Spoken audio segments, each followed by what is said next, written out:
शून्य पत्रिकाको आजको अङ्कमा हामीसँग विश्लेषक तथा राजनीतिकर्मी लेखक पुण्य गौतमजी हुनुहुन्छ। उहाँसँग हामी कुरा गर्नेछौँ। पुण्य सर नमस्कार। Thank you so much. शून्य पत्रिकामा पुण्य गौतम ट्युनिङ मिल्यो, मान्छेहरूले रिदम मिल्यो। मान्छेहरूले पुण्य गौतम चाहिँ साह्रै इजी छन्, हल्का छन् भनेर भन्थे कि, तर तपाईँले शून्य पत्रिकालाई लास्टै कुराउनु भयो क्या। के भयो? के हो यो तपाईँले? तपाईँसँग टाइम लिनै गाह्रो, कता व्यस्त हुनुहुन्छ तपाईँ? किन यो यस्तो गर्नुभयो? होइन, यो पोडकास्ट भनेको खास हो, विशेष हो। विशेष प्रोग्रामको लागि विशेष तयारी गर्नुपर्छ, मुड बनाउनुपर्छ। यो हतारमा एकदम हस्याङ र फस्याङहरू स्टुडियोमा आयो, ल्याङफ्याङ तरिकाले इन्टरभ्यू गर्यो, यसरी हुँदैन भनेर म तपाईँसँग क्षमा प्रार्थी छु। मैले तपाईँलाई 2-4 दिन टारेँ पनि, तर यसको मतलब यो थिएन कि म तपाईँको स्टुडियोमा आउँदिनँ, इन्टरभ्यू गर्दिनँ भन्ने मेरो मनमा किन्चित पनि भावना थिएन। आउँछु, तर गजबसँग आउँछु, गजबैसँग दिन्छु भनेर आज राम्रैसँग आएँ। हजुर, तपाईँले क्षमा त माग्नु पर्दैन, सरी पनि भन्न पर्दैन, तर जसरी जुन समय तपाईँले हाम्रो लागि उपलब्ध गराउनु भयो, तपाईँको बेग र व्यस्तताको बावजुद पनि आज तपाईँ र म यो शून्य पत्रिकाको अङ्कमा उडान भरौँ होइन। पछिल्लो समय तपाईँ सामाजिक सञ्जालमा अलिक क्रियाशील हुनुहुन्छ क्या, टिकटकमा पनि क्रियाशील हुनुहुन्छ होइन। जीवन पद्धति कसरी चलिरहेछ यहाँबाट अलिकति तपाईँ र म खोतलौँ हाम्रा कुराहरू? भइहाल्छ नि। के छ, कसरी चलिरहेछ? पहिला त म सर्वप्रथम त तपाईँ एमके चामलिङजी, अभि भाइप्रति हार्दिक आभारी छु। तपाईँहरूले यो अहिले मिडिया एक प्रकारले क्राइसिसमा जाँदैछ। फाइनेन्सियल क्राइसिस भएको बेला, ग्लोबल क्राइसिसको बेला युट्युब स्वयंले नेपालको सोसियल मिडियालाई कम प्रायोरिटी दिएको बेला एउटा भव्य जोखिम लिनुभएको छ। No risk no gain. Gain भने मतलब आर्थिक बेनिफिटको मात्रै कुरा होइन। तपाईँहरूले सोसियल फेनामेनममा जसरी आफ्नो एउटा इस्टाब्लिसमेन्ट खोज्नु भएको छ, एउटा स्थायित्व खोज्नु भएको छ, त्यसको लागि अथक मेहनत गरिरहनु भएकोमा म एकदम धन्य छु। दोस्रो, मेरो जीवन भने खुल्ला किताबको पाना जस्तो हो, यहाँ कुनै रहस्यको च्याप्टर छैन। त्यसकारण म सिम्पल बाँच्छु। जसरी म मिडियामा नआउँदा पनि हाँसी खुसी थिएँ, मेरो जिन्दगी ठिकठाक चलेको थियो, 2 छाक राम्रैसँग खाएको थिएँ, 1 सर राम्रै आएको थिएँ। म चकाचौध कुनै 5 स्टारको लन्च डिनरमा रमाउने मान्छे होइन, मेरो नाइट लाइफ छैन, तपाईँलाई थाहा छ। त्यसकारण म धेरै भड्किलो खर्चिलो छैन। एनकेन प्रकारेण भगवानको कृपाले आफ्नो मेहनतले धानिया छु।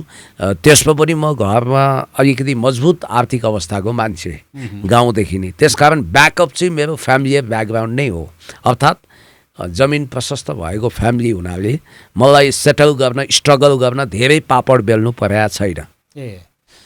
भन्नेहरूले के भन्छन् भने यो सोसियल मिडियामा बोल्ने धेरै वक्ताहरूले चाहिँ घन्टाको पेमेन्ट लिनुहुन्छ भनेर भन्छन्। मैले सुने हो, मैले त हुन त म यही फिल्डमा छु, मैले अहिलेसम्म कसैलाई 1 रुपियाँ दिनु परेको छैन होइन। तपाईँसँग पनि फरक इन्टिमेसीहरू छन्, त्यो मलाई थाहा छैन। तर तपाईँलाई के आरोप लगाइरहेछन् भने यो विभिन्न युट्युबहरूमा अन्तर्वार्ता दिन्छन् पुण्य गौतमले, अनि युट्युब सञ्चालकहरूसँग वा च्यानल सञ्चालकहरूसँग चाहिँ पैसा लिन्छन् भन्छन् क्या। तपाईँलाई त्यो आरोप लाग्छन्। यो के हो? यो तपाईँले कसैसँग, मैले त अहिलेसम्म तपाईँलाई मैले 8 आना 4 आना पनि दिएको छैन होइन, 1 कप चिया पनि खुवाएको छैन। के हो, तपाईँले लिनुहुन्छ? कसैसँग लिनुभएको छ? कसले किन आरोप लगायो क्या? पहिलो कुरो त तपाईँको प्रश्न नि उत्तर जस्तो छ। आरोप भन्नासाथ झुटो हुन्छ भन्ने कुरो प्रमाणित हुन्छ। आरोप भनेको तथ्य होइन। मैले त तपाईँलाई त्यो नगरेको भएर अरू कसै साथीभाइहरूले चाहिँ त्यो साथीभाइहरूले तपाईँको नैतिक प्रश्नले मलाई झन् स्ट्रङ बनायो। अर्थात् जब एमके चामलिङजीले पुण्य गौतमजीलाई स्टुडियोमा अथवा बाहिर सैकडौँ इन्टरभ्यू गर्दा 1 रुपियाँ पनि मैले पे गर्नु परेको छैन भन्ने कन्फेसन्स गर्नुहुन्छ भने स्वाभाविक रूपमा अब मैले धेरै बकबक गरिरहनु पर्दैन, म कसैसँग हिँड्न। अर्को, कुनै त्यस्तो महानुभाव मेरो सामु आइदिए म उहाँलाई मेरो घरको 10औँ हजार किताबै पुरस्कार दिन्थेँ कि कसैले म त्यो ढङ्गले पारिश्रमिक ज्याला लिएर, अर्थात् इन्टरभ्यू बराबर यति पैसा भनेर यदि मैले तोकेर ज्यालादारी ठेक्का गरेर इन्टरभ्यू दिएको कुरा उहाँहरूले प्रामाणिक ढङ्गले तथ्य र प्रमाणसहित राखिदिन सक्नु हो भने म कान पक्रेर क्षमायाचना गर्छु। अर्को कुरो, यदि म सुन्दैछु केही त्यस्ता महानुभावहरूले चाहिँ गर्छन् अरे मैले देखाएको छैन, पारिश्रमिक लिन्छन्, म त्यसलाई अपराध भन्दिनँ। किनभने त्यो सम्बन्धित मिडिया च्यानल र उहाँहरू बिचको म्युचुअल अन्डरस्ट्यान्डिङको कुरा हो। सम्बन्धित च्यानलले पे गर्न सक्छ र उहाँहरूले पनि त्यसलाई आफ्नो एउटा प्रोफेसनको रूपमा लिएर, जसरी पण्डितले पनि व्यासासनमा बसेपछि 1 रुपियाँ नलिनुपर्ने नि भगवानको नियमअनुसार लिन्छन् भने, त्यस्तै गरी त्यसलाई पारिश्रमिकको रूपमा हाँसी खुसीका साथ दिनेले दिन्छ लिनेले लिन्छ भने त्यो अपराध होइन।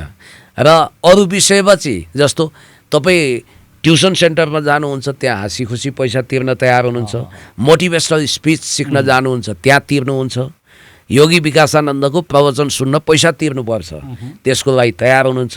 सर्टेन अमुक वक्ताहरू अघोषित रूपमा खुल्याम होइन, अघोषित रूपमा तपाईँसँग पैसा लिन्छन्, त्यो तपाईँहरूलाई मन्जुर छ। तर पुण्य गौतम जस्तो जसले हो साथीभाइलाई कहिले आफूले चिया खुवाइयो होला, कहिले उनीहरूले खुवायो होलान्, कहिले काहीँ गाडी भाडा आफूसँग नहुँदा अथवा पठाउ गरिदियो होलान्, सधैँ त खल्ती जे बराबर हुँदैन। त्यस्तो बेला लाई यदि त्यो आधारमा जस्तो तपाईँले मलाई पठाउ गरिदिनु भयो एकछिनको लागि, त्यसलाई नै पारिश्रमिक भन्नुहुन्छ भने त त्यसमा मेरो भन्नु केही छैन। होइन, यो जस्तो एकछिनको लागि यो पोडकास्ट इक्वल टु यति हजार भन्ने चाहिँ मेरो हुँदैन, इन्टरभ्यू इक्वल टु यति हजार भन्ने हुँदैन। बरु इन्ट्रेस्टिङ कुरा के हो भने नडाटी भन्दा मलाई साथीभाइहरूले भन्छन् तपाईँले त ठुलो पुण्यको काम गर्नुभएको छ, तपाईँको अनुहारमा फ्याक्ट्री बनाएर करोडौँको व्यापार भएको छ, यो मेरो लागि खुसी र सन्तुष्टिको कुरा हो। एउटा त्यो पनि भयो। अर्को कुरा के भने आफूलाई नेपालमा नै सस्टेन गर्नलाई आफूलाई अलिकति नेपालमै म केही गरौँ भनेर वा डिजिटल जुन प्लेटफर्म छ त्यो प्लेटफर्मलाई मोनिटाइज गरेर जीविकोपार्जन गरौँ, परिवारसँगै बसौँ भन्ने धेरै युवाहरूलाई त तपाईँले युवाहरूको लागि त तपाईँ त एउटा फ्याक्ट्री नै हो भन्दा पनि अतियुक्ति हुन्छ र? म एक्लै होइन, अरू धेरै हुनुहुन्छ। जस्तै धेरै युवा युट्युबर साथीहरू अहिले तपाईँका पछि लागिरहनु भएको पछिल्लो समय केही युवा साथीभाइहरूलाई म चिन्छु, उहाँहरूले चाहिँ तपाईँलाई खोजिरहनु भएको छ। बिकज तपाईँ जति इजी एक्सेसमा हुनुहुन्छ, सायदै अरू जो तपाईँले 1 2 3 अन्य साथीहरूलाई तपाईँले मेन्सन गरे तापनि उहाँहरू चाहिँ त्यति इजी एक्सेस नभएको हो कि भन्ने कुरा क्या? होइन, यसमा दोहोरो कुरा छ, रेसिप्रोकल छ। उहाँहरूलाई जीविकोपार्जन पनि हुन्छ, उहाँहरूको च्यानल पनि अपग्रेड हुन्छ। च्यानल अपग्रेड हुने सुन्नुहोस् न, उहाँहरूलाई अब जीविकोपार्जन प्लस करियर बन्छ भने मलाई पनि त केही भइरह होला, मेरो नेम फेम पनि त स्थापित भएको होला नि त, मलाई पनि त त्यसबाट फिजिकल नभए पनि साइकोलोजिकल र सोसियल बेनिफिट त होला नि। त्यो भनेको मतलब सबै कुरा मोनिटरी भ्यालु भयो, अर्थात् मौद्रिक आधारमा तय हुँदैन। पैसा कति कमायो, कति व्यवसाय गर्यो, कति मुनाफा कमायो भन्ने कुराले मात्रै म्याटर गर्दैन। म कस्तो फ्यामिलीसँग बिलङ गर्छु भने मेरो बुवाले हामीलाई कसम खुवाउनु भएको थियो, अब त्यो कसम हामीले तोडेनौँ। मेरो घरमा एउटा कटहरको बोट, सुन्नुहोस्, मेरो घरमा 2टा कटहरको बोट थियो, यति कटहर फल्ने कि साध्यै छैन, मग मग मग मग बास्ना आउने। फेरि तपाईँलाई थाहा छ कटहर 2 चोटि बडो किनौँ लाग्छ मान्छेलाई, एकचोटि तरकारी खाने बेलामा लटरम्म भएको बेला, अर्को पाकेको बेला। बुवाले खबरदारी गर्नुभयो, उहाँले भन्नुभयो बुवा लामो आयु बाँचेर जानुभयो, खबरदार मेरो शेखपछि पनि, उहाँले भने उहाँको शेखपछि पनि यो नबेचाऊ भन्नुभयो। हामीले कहिले बेचेनौँ, सधैँ बाँड्यौँ। दही मही नबेच्नु भन्नुहुन्थ्यो, दुध चाहिँ हामीले बेच्यौँ, दही मही कहिले बेचेनौँ अघि। अनि फलफुल हाम्रो आँप गाछी धेरै थियो, बुवाले त्यो आँप 1 दाना पनि नबेच्नु भन्नुभयो। त्यो संस्कारको फ्यामिलीबाट हुर्किएको मान्छे म, त्यो फ्यामिली संस्कारबाट। त्यसकारण यो सायद मेरो गणित प्रोफेसन, गणितमा एक्चुअली म तगडा मान्छे युनिभर्सिटीमा पनि, तर मेरो जीवनको क्यालकुलेटर छ नि, त्यो नाफाको गणित चाहिँ मेरो त्यति चुस्त दुरुस्त भएन। मेरो ब्यालेन्स सिटमा लस नै छ, प्रफिट छैन। तपाईँको आफ्नो बारेमा तपाईँले यति भनिसक्नुभएपछि यो प्रश्न तपाईँलाई तेर्साउँदा सोद्धा केही फरक पर्दैन होला if I am wrong sorry to है मैले तपाईँलाई माफी पनि मागेँ है तपाईँ पिएचडी स्कलर होइन तपाईँ त्यो स्कलर वा तपाईँ त्यो पिएचडीलाई पनि मान्छेहरूले चाहिँ नक्कली भनेर मैले सुनेको छु है कतै कतै त्यही भएर मैले सुनेको कुरा मसँग त्यो अप्रमाणित हो तर पनि तपाईँ मेरो अगाडि नै भएको भएर मैले तपाईँलाई नै सोद्धा त अपराध हुँदैन होला के हो यो त खास यो तपाईँको एजुकेसनको बारेमा मान्छेहरूले तपाईँलाई गर्ने जजमेन्ट अनि तपाईँले त्यो तपाईँको सोसियल लाइफको बारेमा त तपाईँले भनिसक्नुभयो यति भनेपछि यो छर्लङ्ग भइसक्यो होला तर एजुकेसनको सवालमा कतै न कतै तपाईँलाई किन शङ्का गरे मान्छेहरूले मलाई मात्र हेरेर डाक्टर बाबुराम भट्टराईले शङ्का गर्छन् नि उनी जेएनयुमा एडमिट भए बाँकी सबै उनीलाई थम्याइयो भन्छन्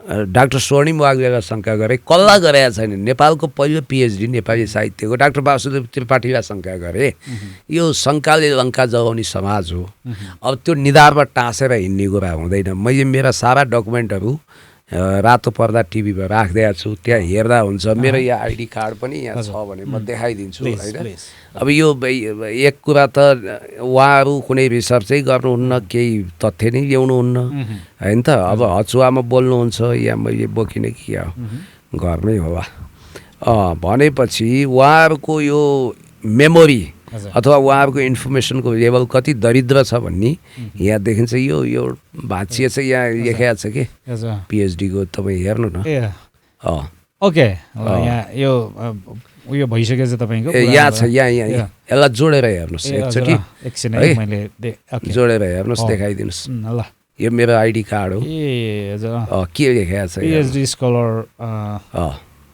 आइडेन्टिटी कार्ड भनेर लेखेको छ यो चाहिँ यो त्रिभुवन विश्वविद्यालयले प्रदान गरेको पुण्य गौतमजीको आइडेन्टिटी कार्ड जहाँ चाहिँ पिएचडी स्कलर भनेर चाहिँ उहाँ लेखेको छ यो त्रिभुवन युनिभर्सिटीले दिएको तपाईँहरूलाई जसले आरोप लाउनुभयो यो तपाईँको लागि प्रमाणको लागि प्लिज लिनुहोस् न अब मलाई भइदियो के भने मेरो यो फाइनल यो भाइभा अगाडि मेरो टाउकोमा गम्भीर चोट लाग्यो यसले गर्दा मलाई रिसर्च गर्ने कुरोमा 1.5 वर्ष प्रतिबन्ध जस्तो स्ट्रेस दिनु हुँदैन भन्यो अहिले म एउटा किताबको दरमियानमा छु दौरानमा छु त्यसको लागि मैले नयाँ च्याप्टरहरू थप्नु पर्ने बेलामा मलाई स्ट्रेस यति छ कि डक्टरहरूले हातले नलेख्नु भने हुनाले मैले जस्तो मेरो विश्व राजनीतिको आँखी झ्यालबाट नेपाल निहाल्दा भन्ने किताब आउँदैछ ग्लोबल फेनोमेननमा ग्लोबल पोलिटिक्स त्यसपछि तपाईँको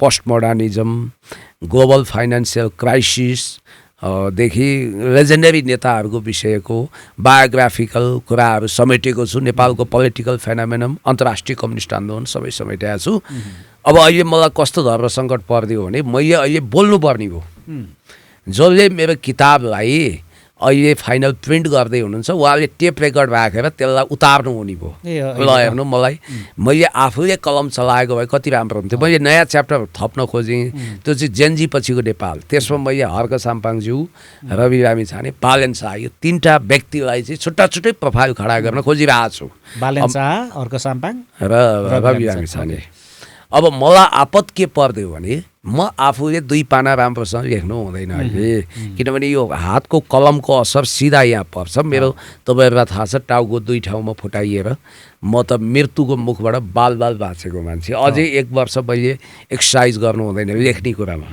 भनेपछि मलाई त्यो असर चाहिँ मेरो एकाडेमिक प्रोग्राममा पनि पर्यो क्या एनिवे अरू प्रश्नहरू गर्नुहोस् तपाईँले लगाइएका 2-4वटा आरोपहरू जसलाई अब पुरानो पनि भइसक्यो तर तपाईँको एउटा बायोग्राफी जस्तै खालको यो भिडियो हुने हुनाले चाहिँ यो मैले तपाईँलाई सोधेँ खास त्यो तपाईँको जुन शिरमा चोट लाग्यो त्यो चोट पनि तपाईँ उत्पट्याङ बोलेर भन्नेहरू थिए क्या त्यो के थियो त्यो अलिकति खोल्न मिल्छ त्यो जसले त्यो यसरी आरोप लगाए यो तपाईँ जुन विषयमा नि बोलिदिनुहुन्छ भन्ने त्यो पुण्य गौतम जतिको मान्छेले चाहिँ आफ्नो वेट कतै न कतै अलिकति चाहिँ अलिक आफूलाई नै हल्का बनाएको हो कि भन्ने तर्क गर्नेहरूलाई तपाईँको उत्तर के रहन्छ नेपालमा जति उटपट्याङ बोल्यो त्यति मिठाई खान्छ जति झुट कुराहरूलाई सत्य हो जसरी वक्तव्यबाजी गरेर त्यो त्यति पुरस्कृत भएर सांसद मन्त्री नै बनिसकेका छन् मान्छे। या जति सत्य बोल्यो त्यति जोखिमपूर्ण छ। सत्य बोलेकै उनीहरूले हर्क साम्पाङलाई झन्नै अस्ति जनकपुरमा अचार बनाएनन्। अब म पनि त्यसैको शिकार भएँ। मैले सत्य कुरा बोलेँ। दुष्टजनहरू, नेपाल विरोधी, राष्ट्रघाती, देश विरोधी, खरानीवालाहरूको भण्डाफोर गरेँ। त्यसको परिणाम मैले टाउकोमा गम्भीर चोट पाएँ। तर भगवानको कृपाले सायद मलाई लाग्छ भोलि नेपाल आमाको सेवा गर्न निकै बाँकी छ। गरिब दुखी रोगी असहायलाई मैले अहिलेसम्म त लाखौँ सहयोग गरेँ, फेरि पनि सहयोग गर्न बाँकी होला। नेपाल आमाको अनुहार खुसी बनाउन बाँकी होला। त्यसकारण म लामो समय जीवित रहँला। एउटा कुरो, भगवानले नचाहेसम्म, भगवानले मुकरर गरेको डेट नआएसम्म मेरो क्यालेन्डरमा, तबसम्म म धरतीमा रहन्छु। तपाईँको पनि त्यही हो। र महत्त्वपूर्ण कुरा चाहिँ के हो भने यो सस्तो भन्ने कुरामा चाहिँ मलाई के लाग्छ भने एप्पल कार्डको लेखक जर्ज बर्नार्ड शाहले भन्नुहुन्थ्यो कि उहाँलाई पनि बडो सस्तो हुनुभयो तपाईँ भनेर भन्थे। उहाँ ब्रिटेनको पार्लियामेन्टको मेम्बर हुनुहुन्थ्यो। उहाँलाई विन्स्टन चर्चिल जसले ब्लड स्वेट एन्ड टियरको मान्यता प्रतिपादन गर्नु हो, उहाँले मिनिस्टर बनाउनु खोज्दा तपाईँ मलाई एउटा डम्पिङ साइडमा लगेर नकोस्नुहोस् भन्नुभएको थियो कि उहाँले क्याबिनेटलाई चाहिँ त्यो रूपमा हेर्नुभएको थियो। उहाँको प्रेजेन्स अफ माइन्ड अर्थात् प्रत्युत्पन्न मती, हाजिरी जवाफको शैली विलक्षण थियो। अमेरिका जाँदा उहाँलाई सस्तो भएको आरोप पत्रकारहरूले लगाए। उहाँले के भन्नुभयो भने म त्यति महँगो हुन चाहन्न जसको कारण मेरो शब्दहरू, मेरो अक्षरहरू बिक्री नहुन्। म त बाँच्नुपर्छ भन्नुभयो। महँगो चिज भने दुर्लभ हुन्छ। म त्यति दुर्लभ पनि बन्न चाहन्न। जेन-ज्याक रुसोको भने जस्तो म लुक एट इस्ट, पूर्वतिर हेर्ने पहिलो। दोस्रो प्रकृतितिर, ब्याक टु नेचर, प्रकृतितिर फर्किने। अर्को सिम्पल लिभिङ, हाई थिङ्किङमा विश्वास गर्छु। म सस्तोको नाउँमा यत्र तत्र सर्वत्र एभाइलेबल हुने काम पनि गर्दिनँ। तपाईँले अघि नै भन्नुभयो नि, मैले तपाईँलाई यदि मलाई मिडियाप्रति त्यत्रो पागल प्रेम थियो भने म तपाईँले अफर दिएको विदिन 1 मिनट नै तपाईँको स्टुडियोमा टप्किन्थेँ। फेरि मैले भाउ खाएको, भाउ खोजेको होइन। मैले क्वालिटेटिभ हुनुपर्छ भनेर गरे हो। म कहिलेकाहीँ क्वान्टिटेटिभ भएँ, धेरैमा देखिएँ। कतिपय कुरामा मैले अब त्यो विषय नबोल्या पनि हुन्थ्यो भन्ने कसैको गुनासो छ भने, यदि मैले त्यो ठाउँमा मैले आफूलाई रोक्न नसकेका रहेछु भने त्यसको एकमात्र कारण अब जसले क्यामेराबाट खिच्न चाहनु हो उहाँहरूको पनि राम्रै जीविकोपार्जन होस् भन्ने मनसायका साथ बोलिदिया हो मैले। म अरूको चिसो चुलो जलोस्, अरूको भलो होस्, अरूलाई राम्रो होस्, बरु मेरो बदनामी भए केही हुँदैन। यो बदनामी त मैले यसै पनि खपेको छु। म जाँड बक्सी, चुरोट, बिडी, खैनी, सुपारी, पान, गाँजा, भाङ केही खान्न, तर टन्न पिउँछ भन्छन्। तपाईँ इन्ट्रेस्टिङ हुनुहुन्छ क्या पुण्य सर। तपाईँले जुन पुस्तकको चर्चा परिचर्चा गर्नुभयो त्यो चर्चामा चाहिँ तपाईँले 3 जना अहिलेका ट्रेन्डिङ नामहरू तपाईँले मेन्सन गर्नुभयो कि म उहाँहरूका तपाईँलाई लिएर जान्न चाहन्छु होइन। पहिला चाहिँ बालेन शाह अहिले जसरी यो देशलाई रुल गरिरहेका छन्, तपाईँ र मलाई रुल गरिरहेका छन्, उहाँलाई तपाईँको किताबमा कसरी समेट्नु भएको छ? अब यो बोल्न मिल्छ भने है, फेरि किताबको फेरि त्यो मिठास नै भोलि गएर चाहिँ पाठकले सुनिहाले किन भन्ने हुन् कि भन्ने यता त्यता पनि मैले तपाईँलाई सजग गराउँदै किताबको छोडौँ। बालेन शाहप्रति पुण्य गौतमको धारणा, दृष्टिकोण के छ? कसरी हेरिरहनु भएको छ? हुन त सञ्जय बारुले मनमोहन सिंहको लागि प्रयोग गरेका थिए यो टर्मिनोलोजी, एक्सिडेन्टल प्राइम मिनिस्टर।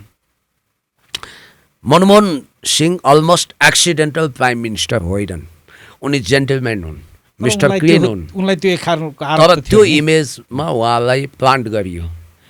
त्यो टर्मिनोलोजी सबभन्दा बढी फिट हुने भनेको त्यो उपमा डिजर्भ गर्ने, अर्थात् एक्सिडेन्टल प्राइम मिनिस्टरको उपाधि लिन योग्य व्यक्ति बालेन शाहजी हो। म त्यो ढङ्गले उहाँलाई मूल्याङ्कन गर्छु र हिरो बाई मिस्टेक पनि भन्न सकियो। उहाँको फिल्ड अलग हो। उहाँ वास्तवमा ऱ्याप म्युजिकको एउटा प्रतिभा हो। उहाँमा पोएटिक सेन्स छ। उहाँ इन्जिनियर हो। उहाँ अल्पभाषी हुनुहुन्छ। उहाँको मनको कुरा बुझ्न सकिँदैन। उहाँको मनको गर्भभित्र के उम्लिरहेछ, कति ज्वालामुखी विस्फोटन हुन बाँकी छ कसैलाई थाहा हुँदैन, उहाँको मन पेट थाहा हुँदैन। यस्तो व्यक्ति राजनीतिमा लाग्दा देश र जनतालाई बेनिफिट हुँदैन कि उहाँलाई व्यक्तिगत होला, उहाँका सन्तान दर सन्तानले गर्व गर्लान्, तर उहाँको निर्दयताको हद हेर्दा मैले विश्वका ती बडे बडे तानाशाहहरूलाई सम्झिन्छु जसले इतिहासमा निर्दयताको हद पार गरेका थिए, जस्तो इदी अमिन युगान्डाका। उहाँको प्रेरणाको स्रोत त एडल्फ हिटलर हुनुहुँदो रहेछ। तपाईँको यस्तै पोडकास्टमा गएर सञ्जय सिलवालजीसँग उहाँले भन्नुभएको रहेछ एक दिन उहाँले कसैसँग भेट्ने मौका पाउनु हो भने एडल्फ हिटलरसँग भेट्नुहुन्छ भनेपछि कुरै सिद्धियो। उहाँको आइडल पर्सन, उहाँको मेन्टर नि हिटलर छ भने उहाँको मेन्टल के अरे माइन्डसेट कस्तो होला बुझ्नुहोस्। अब त्यसकारण बालेन शाहजीलाई मिडियाले चकाचौध गरेर उहाँलाई डेन्टिङ पेन्टिङ गरेर अमेरिकी युथ काउन्सिलको मेम्बर हुनाले मेयर पद प्राप्त गर्नु हो। धेरैले सोचे मेयर पद नै उहाँको पहिलो र अन्तिम हुनेछ, भाग्य उहाँको दाहिने चन्द्रमा दाहिने भए जस्तै भाग्यको देवीले उहाँलाई साथ दियो, त्यसकारण प्रधानमन्त्री हुनु हो। र यति चाहिँ म आत्मविश्वासका साथ भन्छु कि हुनसक्छ उहाँको यो अन्तिम राजकीय पद हो। यसपछि उहाँले आफ्नो जिन्दगीमा गरेका कर्मको फलहरू भोग्न अभिशप्त हुनुपर्छ। हजारौँ हजार ती सुकुम्बासी जसको आँसु बलिन्द्र धारा बगेका छन्, त्यो आँसुले पोल्नै बाँकी छ उहाँलाई। ती लाखौँ नेपाली करोडौँ नेपाली जनता जसले आफ्नो भूभाग गुमाएका छन्, उल्टै हामीले भारतको भूभाग मिचेका छौँ भनेर उहाँले नर्वेको विदेश मन्त्रीले जसरी त्यतिखेर डेनमार्कको भूभाग हामीले मिचेका छौँ भन्दा भूभागै गुमाउनु पर्यो, त्यसै गरी आज सुस्तामा उहाँले बोले लगत्तै भारतीय फौज आएका छन्। त्यसकारण यो उहाँको गलत अभिव्यक्तिको कारण प्रताडित भएका मान्छेहरू अनि उहाँले यो नगरपालिका चलाउँदा होस् वा देश चलाउँदा हजारौँ मान्छेको घर तोड्नु भएको छ। ती कुराहरूको क्युमुलेटिभ हिसाब किताब अहिले त्यो उहाँको कर्म जम्मा हुँदैछ, सञ्चित कर्मको फल अब उहाँले केही समयपछि भोग्दा दुनियाँमा आज तपाईँले जसरी बालेन शाह जति भाग्यमानी को होला भन्नुहुन्छ, कुनै समय पद पाएर पनि सबभन्दा दुर्भाग्यशाली को हो भनेर सोच्दाखेरि उहाँको नाम पनि अगाडि आउन सक्छ। जसरी रवि लामिछाने आफ्नो कर्मको फल भोग्दैछन्, पार्टी स्थापना गरे, हुन त के मेहनत हुनु, हाउडे शैलीले गरे, तर स्थापना उनले गरे। अब काम गर्ने कालु मकै खाने भालु भने जस्तो अर्को आयो नि त, गलत कर्म भएपछि त त्यो हुन्छ नि त, त्यस्तो हो। रवि लामिछानेजी चाहिँ रवि लामिछाने भनेको राजनीतिक कलाकार। राजनीतिक कलाकारितामा पोलिटिकल हिरोइजममा उहाँले प्रचण्डलाई पिछा छाडिसक्नुभयो। पहिला पहिला प्रचण्डलाई एकदम करिस्मेटिक पोलिटिकल आर्टिस्ट ठान्थे मान्छे, जहाँ जसरी वक्तव्यबाजी गर्दा मान्छे फुरुङ्ग हुन्छन्, खुसी हुन्छन्, त्यस्तै स्टन्ट गर्ने। अहिले उहाँ प्रचण्ड पदको अच्छा खासा पथिक उहाँ हुनुहुँदो रहेछ। अब उहाँ वास्तवमा भन्ने हो भने यो उहाँको पब्लिकलाई झुक्क्याउने कलामा चाहिँ महारत छ उहाँलाई। तर याद गर्नु होला, भिक्टर ह्युगोले एक समय भनेका थिए, तपाईँ केही मान्छेलाई केही समयको लागि झुक्क्याउन सक्नुहुन्छ तर सबैलाई सधैँको लागि बेवकुफ बनाउन सक्नुहुन्न। जब भ्रमको पर्दा च्यातिएर यथार्थको सूर्योदय हुन्छ, सत्यको प्रकाश फिजिन्छ, त्यति बेला रवि लामिछानेहरू फेरि पुनर्मुसीको भव टिभीमा फेरि फर्किने कि कलाकारितामा फर्किने कि विदेश जाने, त्यतिखेर उहाँहरूको जीवन तय हुन्छ। उहाँ राजनीतिको 2 दिनको पाहुना हो बस, रवि लामिछाने चाहिँ। तर उहाँले त फेरि दुईटै नजिकको दल बनाएर देखाउनु हो। तपाईँलाई एउटा कुरो भनौँ, तपाईँ र मैले यसरी प्रेडिक्ट गर्दा फेरि हामी गलत त हुँदैनौँ भन्ने तर्क क्या मेरो। होइन, जति तिहाई ल्याए पनि जे गरे पनि कहिलेकाहीँ के हुन्छ भने जुवाडेले पनि गलत कर्मले आफूलाई अरबपति बनाइदिएको हुन्छ, तर जुवाडेको धन धेरै टिक्नेवाला हुँदैन, याद गर्नु होला। त्यो जसरी आयो त्यसै गरी जान्छ। पोलिटिकल क्यापिटल भनेको सत्कर्मबाट बटुल्नुपर्छ। त्याग, तपस्या, इमान्दारिता, धैर्यता, लगन, मेहनत र स्वच्छ छवि। रवि लामिछाने राजनीतिक कलाकार, उहाँ गरे जस्तो गर्नुहुन्छ, गर्नुहुन्न। उहाँहरूलाई एउटै कुरा थाहा छ, जनतालाई कसरी राम्रोसँग भ्रम दिलाउने, जनतालाई कसरी एकोर्याउने, अल्गोरिजमको प्रभावबाट जनतालाई कसरी ब्रेन वास गर्ने भन्ने कुरामा उहाँहरूले महारत हासिल गर्नुभएको छ। म अफवाह फैलाए जस्तै उहाँले सिआइएबाटै तालिम लिएर आउनुभयो, भ्लादिमिर जेलेन्स्कीको मेलामा छुट्टिएको भाइ जस्तै हो भनेर भन्दिनँ।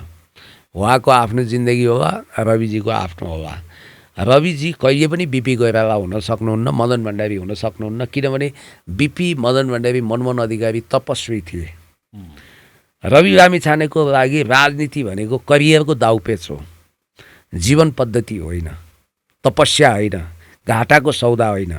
जुन दिन उहाँले यहाँ नाफा देख्न छोड्नुहुन्छ त्यो दिन मरेको बाख्रालाई उपियाँले त्यागे जस्तै उहाँले राजनीतिलाई चटक्क त्याग्नुहुन्छ। तर त्यो धेरै ढिलो भइसकेको हुनेछ। रविजीले होइन, मेरो त आफन्त हो, मेरो आमाको मावली हो। रविजीको विषयमा मलाई जति भलिभाती कमै मान्छेलाई थाहा होला। अरूले त टाढाबाट देखेको हिमाल, म त आफै आरोहण गरेको हिमाल हो रवि लामिछाने भने। मलाई चप्पा चप्पा छान मारेको अनुभव छ। उहाँको बचपनदेखि त्यो हनुमान कट्टु स्याहारेदेखि अहिले नेता बनेर ठुलाबडा बनेर करोडौँको गाडी चढ्दाको अवस्थाको सबै नोस्टाल्जिक सम्झना छ। I know very well. लगभग हामी सँगसँगैको एसएलसी हो। उहाँ भन्दा उमेरमा म 1 वर्ष कान्छो होइन, उस्तै उस्तै एसएलसी हो। उमेर समूह पनि उस्तै उस्तै हो। त्यस कारणले गर्दाखेरि म तपाईँलाई के भन्छु भने रवि लामिछानेलाई भाग्यले साथ दिएकै हो। हेर्नुहोस्, रवि लामिछानेले +2 छिचल्न सक्नु भएन, अमेरिका जानु, उहाँ कलाकार हो। अब उहाँ नेपालको महान नागरिकता जुन दिन त्याग्नु हो, मेरो मनबाट उहाँप्रतिको विश्वास डिलिट भयो। नेपाल आमालाई लत्याएर अमेरिकालाई नै आफ्नो आमा मान्न जानु हो नि त उहाँ।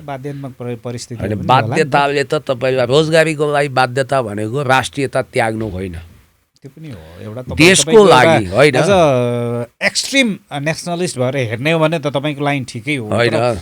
बाध्यात्मक रूपमा मान्छेले जीविकोपार्जन गर्नलाई आफैलाई कतै न कतै त्यसरी होइन। सुन्नुहोस्, म तपाईँलाई भन्छु, अमेरिका जस्तो मोर डेमोक्रेटिक कन्ट्री, इन्डिया जस्तो सबभन्दा ठुलो लोकतन्त्रमा आफ्नो देशको नागरिकता त्यागेर विदेशको नागरिकता लिएको व्यक्ति आजसम्म इतिहासमा राष्ट्रपति प्रधानमन्त्री भएको तपाईँलाई थाहा छैन।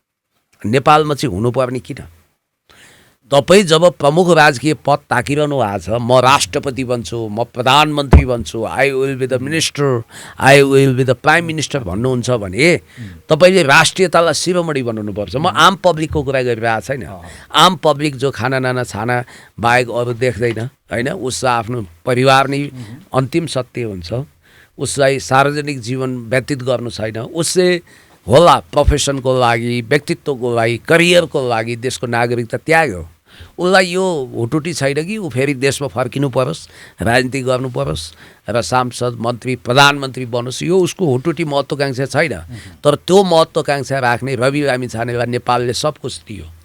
तर उहाँको आर्थिक जीवन पारदर्शी छैन, सहकारीका केसहरू लाग्छन्, उहाँका मुद्दा मामिला छन्, अनि भाग्यले साथ दिएर अहिलेसम्म आउनुभयो। कहिलेकाहीँ दुर्भाग्यले पिछा नछुटाउँदा फेरि आफूले गरेको मेहनतको जगमा बालेनले आएर बालिनाले सोरे भनेदेखि एउटा कुरा के ख्याल गर्नुहोस् भने रवि पनि कर्मको फल भोग्न अभिशप्त हुनेछन्। तर अहिलेसम्म उनले जनतालाई बोलेरै थाङ्नामा सुताए। तर यी 182 जनाको लागि त रवि लामिछाने त फेरि सुपर हिरो हो नि। यस्तो तपाईँलाई म के भन्छु भने नि, जस्तै त्यो सुपर हिरो सुपरम्यान हो के हो नि त।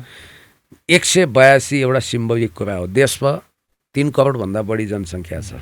तिनका प्रतिनिधि पात्र 50 लाख भन्दा तपाईँ हामीले मान्दिएर छानेर पठाएका मान्छेहरूको भिड सार्वभौम भने जनता हुन्छ के। तर हाम्रो परिभाषामा संसद भन्ने भयो। संसद होइन, सांसदहरू सार्वभौम सत्ता सम्पन्न जनताले छानेर पठाएको प्रतिनिधि, बस त्यति हो।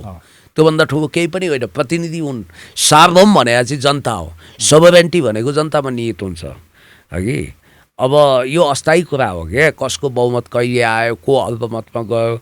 यहाँ बडे बडे 2/3 मालिकहरू पनि धुलोमा मिसिएका छन्। सानो कोपिला जस्तो शक्ति पनि फक्रिएर फुल जस्तो भएको छ। यो समय समयको खेल। 5-7 सालमा 6 सालमा स्थापित भएको कम्युनिस्ट पार्टी 15 सालको चुनावमा 5 सिटै थियो। जम्मा जम्मी 5 सिट, कमलराज बेग्मी आदि इत्यादि, शम्भुराम श्रेष्ठहरू। त्यो पार्टी पछि 2/3 आयो, झन्डै 2/3 भनौँ न। अब त्यो पनि अब बहुमत त कहिले माओवादीले झन्डै बहुमत आयो, झन्डै एमाले, नेकपा भनेपछि झन्डै 2/3। आज फेरि तपाईँको एकदमै वियोगान्त स्थितिमा छ। भोलि सम्हालिएर फेरि हामीले माथि पुऱ्याउँला। अब आज यति सिटे उति सिटे भनेर खिसिटिउरी गर्छन् नि, त्यो कहिले नगरौँ।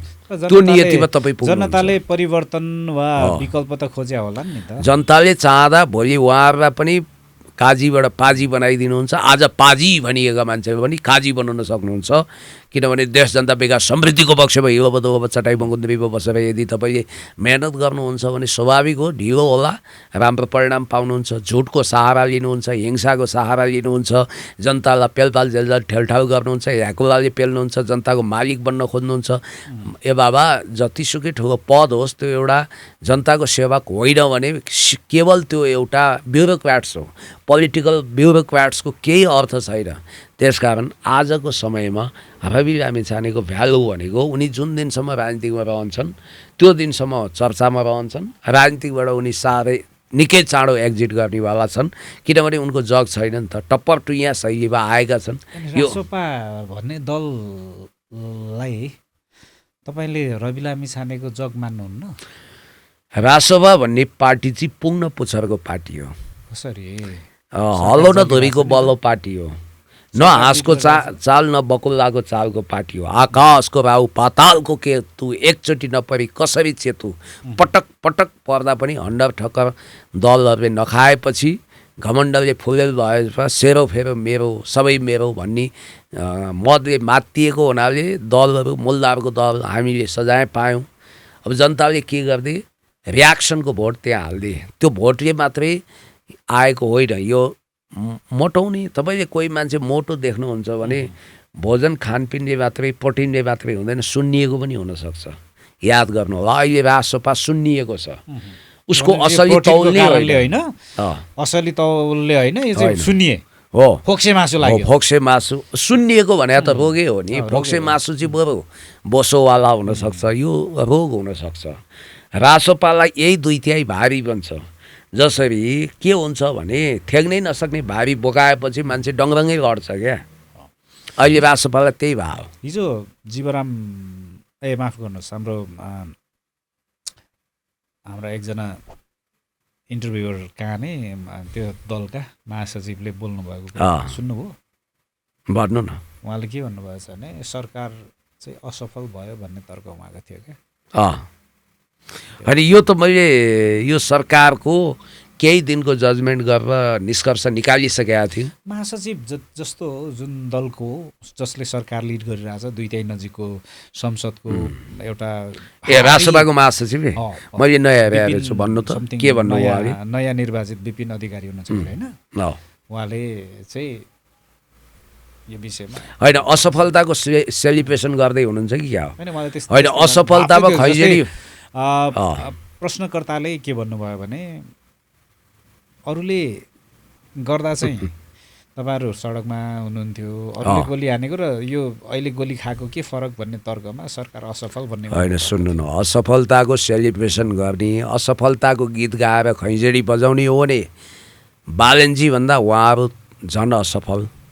किनभने उहाँहरूले विधानमा त रवि लामिछानेलाई हिटलर बनाइसक्नुभयो, जङ्गबहादुर बनाइसक्नुभयो। त्यो रासोपाको विधानमा रवि लामिछाने त्यति शक्तिशाली त्यति बन्नु नै हुँदैन थियो होइन।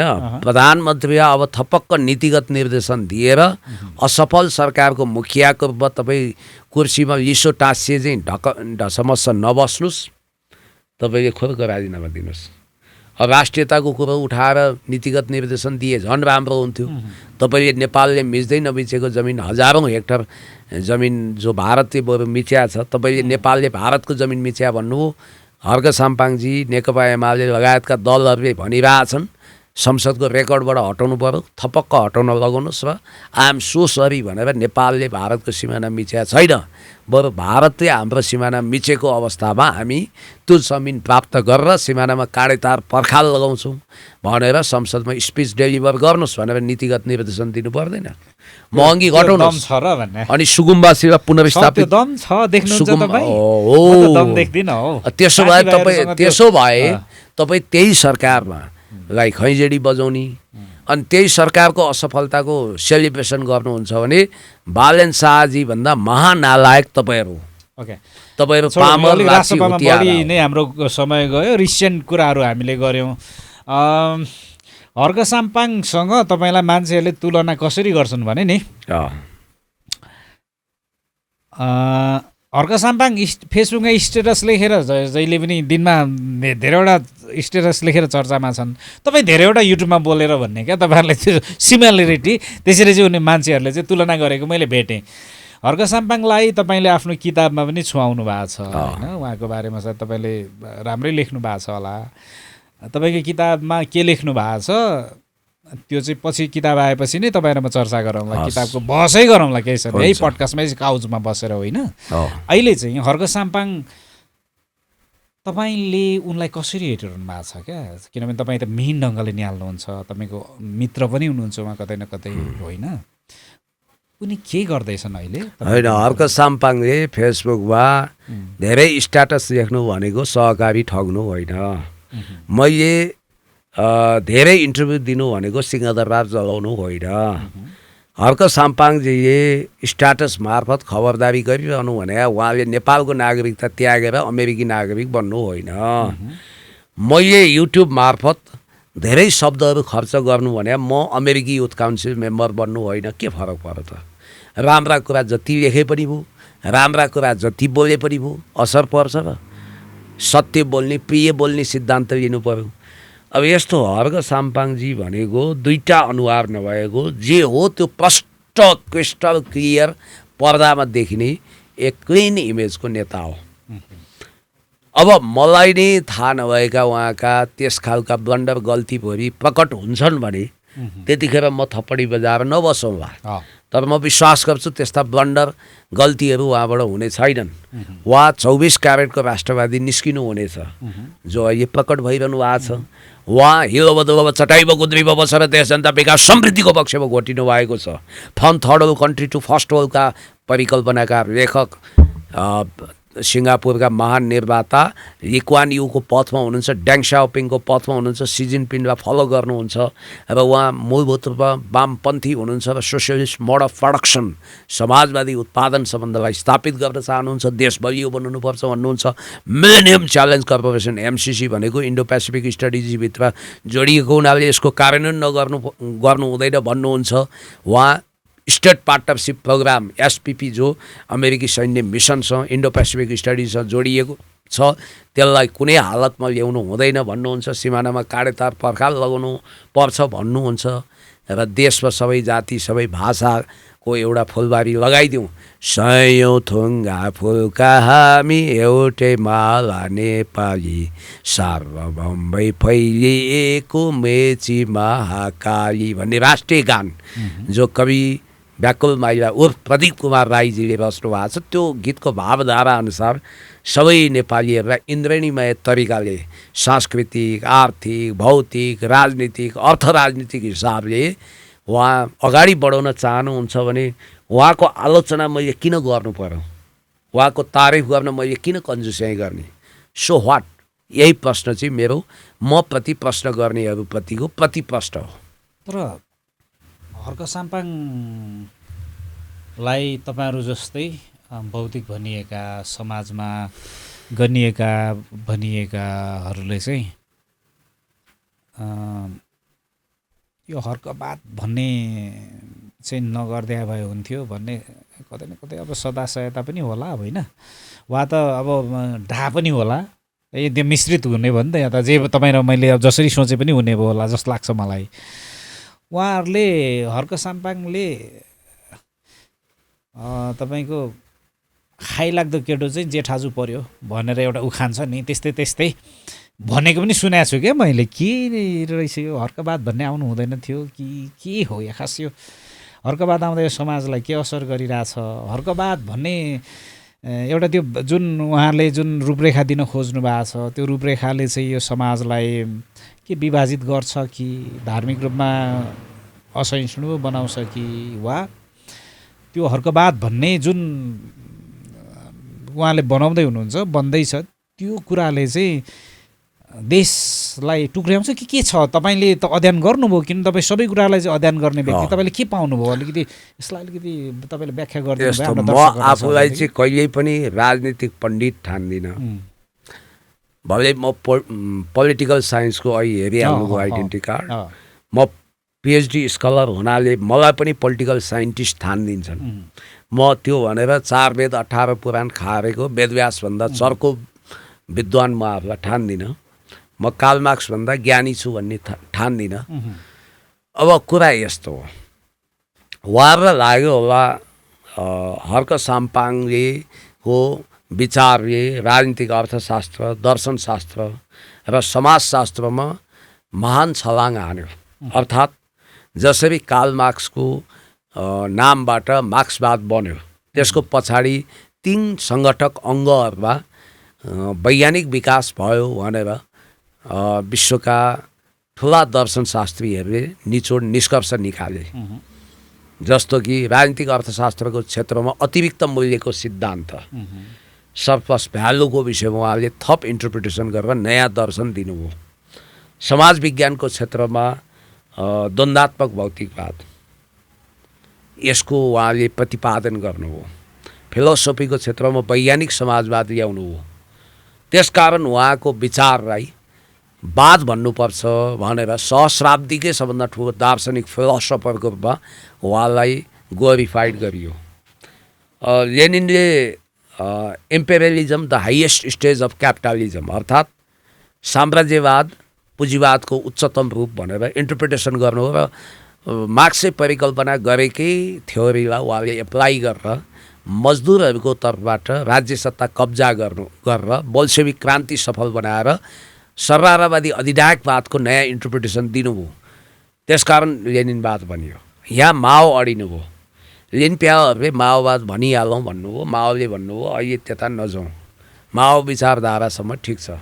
जस्तो इजम भनेको वाद, आइडियोलोजी भनेको विचार, पथ भनेको प्रचण्ड पथ जस्तो सामान्य गोरेटो। तपाईँले अझ यसलाई सिम्प्लिफाई गर्ने हो भने तपाईँले पथ अर्थात् पाथ त्यसलाई चाहिँ गोरेटो बाटो हिँड्न मात्रै लायक अलिअलि मान्छे हिँडेको डोप भएको बाटो भनेर बुझ्नुहोस्। अनि इजमलाई कच्चा बाटो भन्ने बुझ्नुहोस्। वादलाई चाहिँ तपाईँको व्यवस्थित लेनको चिल्लो सडक भनेर बुझ्नुहोस्। यसरी बुझ्ने हो। उहाँहरूलाई लाग्यो होला हर्क साम्पाङज्यूको विचार इन्कर्पोरेट हुँदै जाँदा त्यो एकदम ठुलो मार्ग, चिल्लो 5-10 लेनकै मार्ग बनिसक्यो दर्शनको क्षेत्रमा भन्ने लाग्यो होला। उहाँहरूलाई लाग्यो होला राजनीतिक अर्थशास्त्र, समाजशास्त्र र फिलोसफी दर्शनको क्षेत्रमा हर्क साम्पाङज्यूको विचारले क्रान्तिकारी छलाङ हान्यो र त्यो विचारको तहमा पुग्यो भन्ने उहाँहरूलाई लाग्यो होला। प्रविधि, संस्कृति आदि इत्यादिलाई फ्युजन गरेर हामी त्यो उचाइ मुकाममा पुग्यौँ भन्ने लाग्यो होला। अब त्यसको थप व्याख्या पनि आउँदै गर्ला। त्यसकारण उहाँहरूको कन्भिक्सन त्यो छ भने हामीले त्यसमा घोसे मुन्टो लगाउनु पर्यो किन? उहाँहरूले थप व्याख्या ल्याउनु होला। जुनसुकै सिद्धान्त वा जुनसुकै मैले भनिहालेँ माओले के भनिदिनु हो भने लेनिनको सिद्धान्त र मार्क्सको सिद्धान्त नै काफी छ भनिदिनु हो। अब मेरो विचार चाहिँ अहिलेसम्म वादमा प्रवेश गरेको छैन। जबकि त्यहाँ रिमले के इन्कर्पोरेट गर्यो भने गाउँले सहर घेर्ने दीर्घकालीन छापमार सङ्घर्ष र आधार इलाकाको सिद्धान्तको आधारमा र नयाँ जनवादी क्रान्ति न्यू पिपुल्स डेमोक्रेसीको मान्यता प्रतिपादन गरेको हुनाले मार्क्स लेनिन भने जस्तै माओको नाम पछाडि पनि वाद राख्नुपर्छ। मार्क्सवाद लेनिनवाद भने जस्तै माओवाद हुनुपर्छ भनेर नेपालको माओवादीहरूले माओवाद भने मोहन विक्रमजीहरूले त्यसलाई माओ विचारधारा भन्नुभयो। चीनले पनि माओ विचारधारा नै भन्छ। चीनको पथ प्रदर्शक सिद्धान्त गाइडिङ प्रिन्सिपल भनेको मार्क्सिजम लेनिनिजम, त्यसपछि माओ सेतुङ थर्ड, ड्याङ साओपिङ थर्ड र सी जिनपिङ थर्ड। अर्थात् मार्क्सवाद लेनिनवाद माओ विचारधारा, देङ विचारधारा र सी विचारधारा। चिनिया सभ्यता सहितको समाजवादलाई चाहिँ उनीहरूले सी विचारधारा भन्छन्। सी वाद र देङवाद माओवाद अहिले पनि चीनले भन्दैन। भनेपछि हर्क साम्पाङजीले यो वाद भन्ने कुरालाई दाबी गर्न अलिकति हतार गर्नुभयो होइन? हतार गर्नुभयो या परिपक्व बनाउनु भयो यो उहाँले थप व्याख्या गरिहाल्नुहुन्छ। समय आउला। भने चाहिँ अरूले यो रिङ्गटा पनि नलागोस् टाउको पनि नचिलाओस् होइन खन्याउन नपरोस् अरूलाई भन्नु खोजे होइन त कि यस्तै होला नि त होइन तपाईँ र मैले भन्नुपर्ने त तपाईँ सोसल मिडियामा क्रियाशील हुनुहुन्छ होइन तपाईँले मसिनो ढङ्गले के समाजमा घटिरहेछ त्यसको सूचना पनि तपाईँले राख्नुहुन्छ कतिचोटि म तपाईँको लाइब्रेरीमा पुग्दाखेरि मैले खोजेका पढ्न चाहेका तर बजारमा नभेटिएका किताबहरू मैले तपाईँको लाइब्रेरीबाट प्राप्त गरेको छु यसकारण तपाईँलाई म विकिपिडिया जस्तै ठान्छु क्या तपाईँसँग सूचनाको आधार चाहिँ तपाईँसँग त्यति धेर छ जस्तो लाग्छ मलाई नेपालमा यो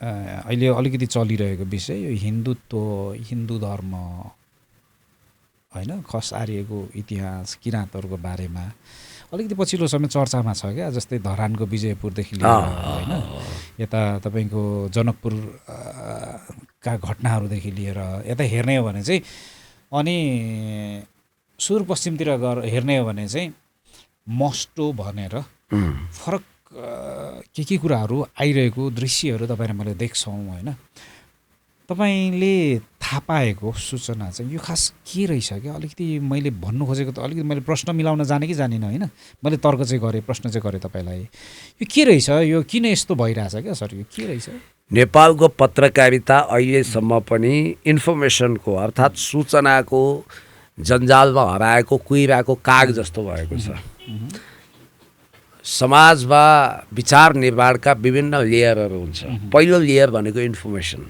सूचना भने आज फलान ठाउँमा गाडी दुर्घटना भयो आज फलान ठाउँमा यति प्रगति भयो यति उन्नति भयो आज फलानु मान्छे मन्त्री बन्यो भोलि फलानु मान्छे पदबाट हट्यो यसलाई भनिन्छ सूचना त्यो जस्तो छ त्यस्तै केलाउने हो सपाट कुरालाई सूचना भनियो यसलाई इन्फर्मेसन भनियो योभन्दा एक स्टेप माथि पुगेको कुरा चाहिँ नलेज हुन्छ नलेजमा के हुन्छ सूचनाको साथै त्यो सूचना सही छ कि छैन सत्यापन गर्ने फलान ठाउँमा यतिजना दुर्घटनामा बिते भन्ने बित्तिकै हो रे भन्दै पोस्ट गर्दैन उसले पहिला त्यसलाई क्रस चेक गर्छ भेरिफाई गर्छ उसले विभिन्न स्रोतबाट सूचना निकालेर हो रहेछ भने पोस्ट गर्छ होइन रहेछ भने गरेको पोस्ट पनि डिलिट गर्छ र त्यसबाट कन्क्लुजन पनि निकाल्छ यहाँ यो दुर्घटना भयो यसको साइड इफेक्ट के हो त्यहाँ हल्का उसले त्यहाँ इन्टरप्रिटेसन पनि गर्छ यो नलेज भयो अर्को विजडम भनेको चाहिँ हाम्रा रिसर्चहरू थियरिजहरू त्यसले समाजलाई कति बेनिफिसियल बनाउँछ कति बेनिफिट प्रफिट दिन्छ त्यसको मेरिट डिमेरिट के हो त्यसको ग्लोबल फेनोमेननमा त्यसको कन्सिक्वेन्सेस के हो अर्थात् विश्व परिदृश्यमा त्यसको असर र प्रभावहरू के हो जस्तो जलवायुको विषयमा अध्ययन गरौँ अब यसको रिमेडीहरू अर्थात् अहिले क्लाइमेट चेन्ज ग्लोबल वार्मिङबाट पर्ने प्रभाव के अब दुनियाँलाई धरतीलाई अहिले 0.05 डिग्री सेल्सियसको दरले विश्वमा तापमान बढिरहेको छ र यो अवस्थामा तापमान बढ्दै गएर पृथ्वीलाई हामीले ग्रिनरी बनाउन सकेनौँ पृथ्वीको ग्रिन हाउस कन्ट्रोल गर्न सकेनौँ भने 70 वर्षपछि पृथ्वी बस्न लायक प्लानेट बन्ने छैन तपाईँले एसीबाट पनि पृथ्वीलाई कुल गर्न सक्नुहुन्न भन्ने इन्टरप्रिटेसन छ अब यसको विकल्प के त पृथ्वीको अस्तित्व समाप्त हुने कि जीवहरू समाप्त हुने कि मान्छेको अस्तित्व लोप हुने कि वा अर्को ग्रहमा छलाङ हान्ने जुन सुन्दा काल्पनिक लाग्छ तर मार्स प्रोजेक्ट भनेर एलन मस्कले सुरु गरिसके हो यसलाई इन्टरप्रिटेसन दिने थेसिस दिने थ्योरिज दिने भनेको चाहिँ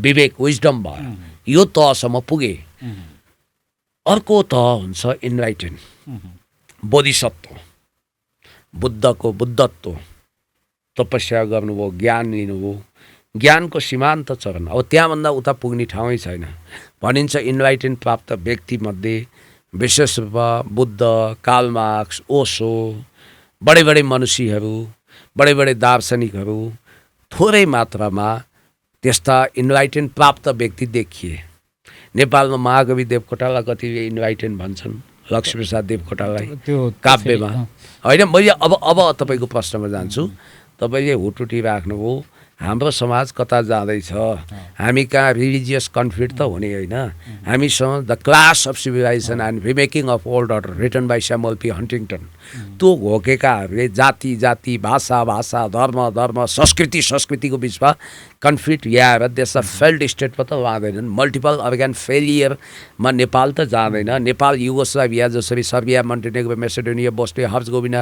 कोसोभो लगायत दर्जनौँ टुक्रामा विभाजित भयो। त्यही युगोस्लाभिया जो 60 को दशकमा विश्वका भेटरान नेताहरू जस्तो कि चीनको महामहिम प्रधानमन्त्री चाओ एन वाई, क्युबाको राष्ट्रपति फिडेल क्यास्ट्रो, घानाको राष्ट्रपति एना क्रुमा, इन्डोनेसियाको राष्ट्रपति सुकार्नो, इजिप्टको राष्ट्रपति अब्दुल गमाल नासेर, घानाको राष्ट्रपति एना क्रुमा, बुर्किना फासोको राष्ट्रपति थोमस सङ्करा लगायत त्यही युगोस्लाभियाका महानतम नेता मार्शल बजर टिटो जम्मा भएर, नेपालको राजा महेन्द्र बिपी जम्मा भएर हामी शीतयुद्धकालमा सोभियत समाजवादी शिविरतिर पनि ढल्किँदैनौँ, सोभियत समाजवादी शिविरतिर पनि ढल्किँदैनौँ, अमेरिकी पुँजीवादी शिविरतिर पनि कोल्टिँदैनौँ। हामी युद्धप्रति असंलग्नता जाहेर गर्छौँ। हामी कुनै पनि गुटको सदस्य बन्दैनौँ भनेर पञ्चशीलता र असंलग्न परराष्ट्र नीति नन एलाइनमेन्ट मोमेन्ट तय गरेको थियो।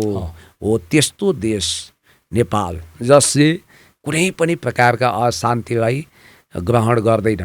हिंसा, तनाव, लुट हाम्रो शब्दकोशमै थिएन। हामी त पिस जोन प्रपोजल अन्तर्गत राजा वीरेन्द्रकै पालामा सयौँ देशद्वारा समर्थित भएर पिस जोन बन्दै थियौँ, शान्ति क्षेत्र बन्दै थियौँ। त्यो गरेको भए यहाँ न एमसिसीको लफडा हुन्थ्यो, न एसपिपी। नेपालमा पिस किपिङ गर्नको लागि खरबौँ रुपियाँको बजेट पनि आउँथ्यो। स्विट्जरल्यान्ड जस्तै हराभरा हुन्थ्यो। टोनी हागनले भनेनन्, विश्वप्रसिद्ध भूगोलविद, उनले मार्क टेलीसँगको इन्टरभ्यूमा के भने, बिबिसीको मार्क टेलीसँग, तपाईँ जन्मिनु हो स्विट्जरल्यान्ड, तपाईँको कर्मक्षेत्र बन्यो नेपाल, तुलना गर्नुहोस् भन्दा मलाई लाग्छ म जन्मिएको देश स्विट्जरल्यान्ड पार्लरमा सजाइएको बेहुली जस्तो कृत्रिम सुन्दरी हो। तर नेपाल नेचुरल ब्युटी, शासकीय बेवकुफीले बिग्रिएको बर्बाद भएको देश हो नेपाल भने हामीले चेत खोलेन। धेरै पछि यो नस्टाल्जिक भएर सम्झना गर्छौँ। यो धेरै ढिलो भइसकेको छ। नेपालमा आज दिन प्रतिदिन झन् गए गुज्रिएका शासकहरू आइरहेका छन्। नेपालमा अहिले टटकारो सम्भावना के छ भने साम्राज्यवादीहरू, खास गरी डिप स्टेट अमेरिकनहरू चाहिँ चाइनालाई कमजोर बनाउन, तिब्बतलाई चाइनाबाट अलग गराउन चाहन्छन्, चाइनालाई डिसइन्टिग्रेट गर्न चाहन्छन्।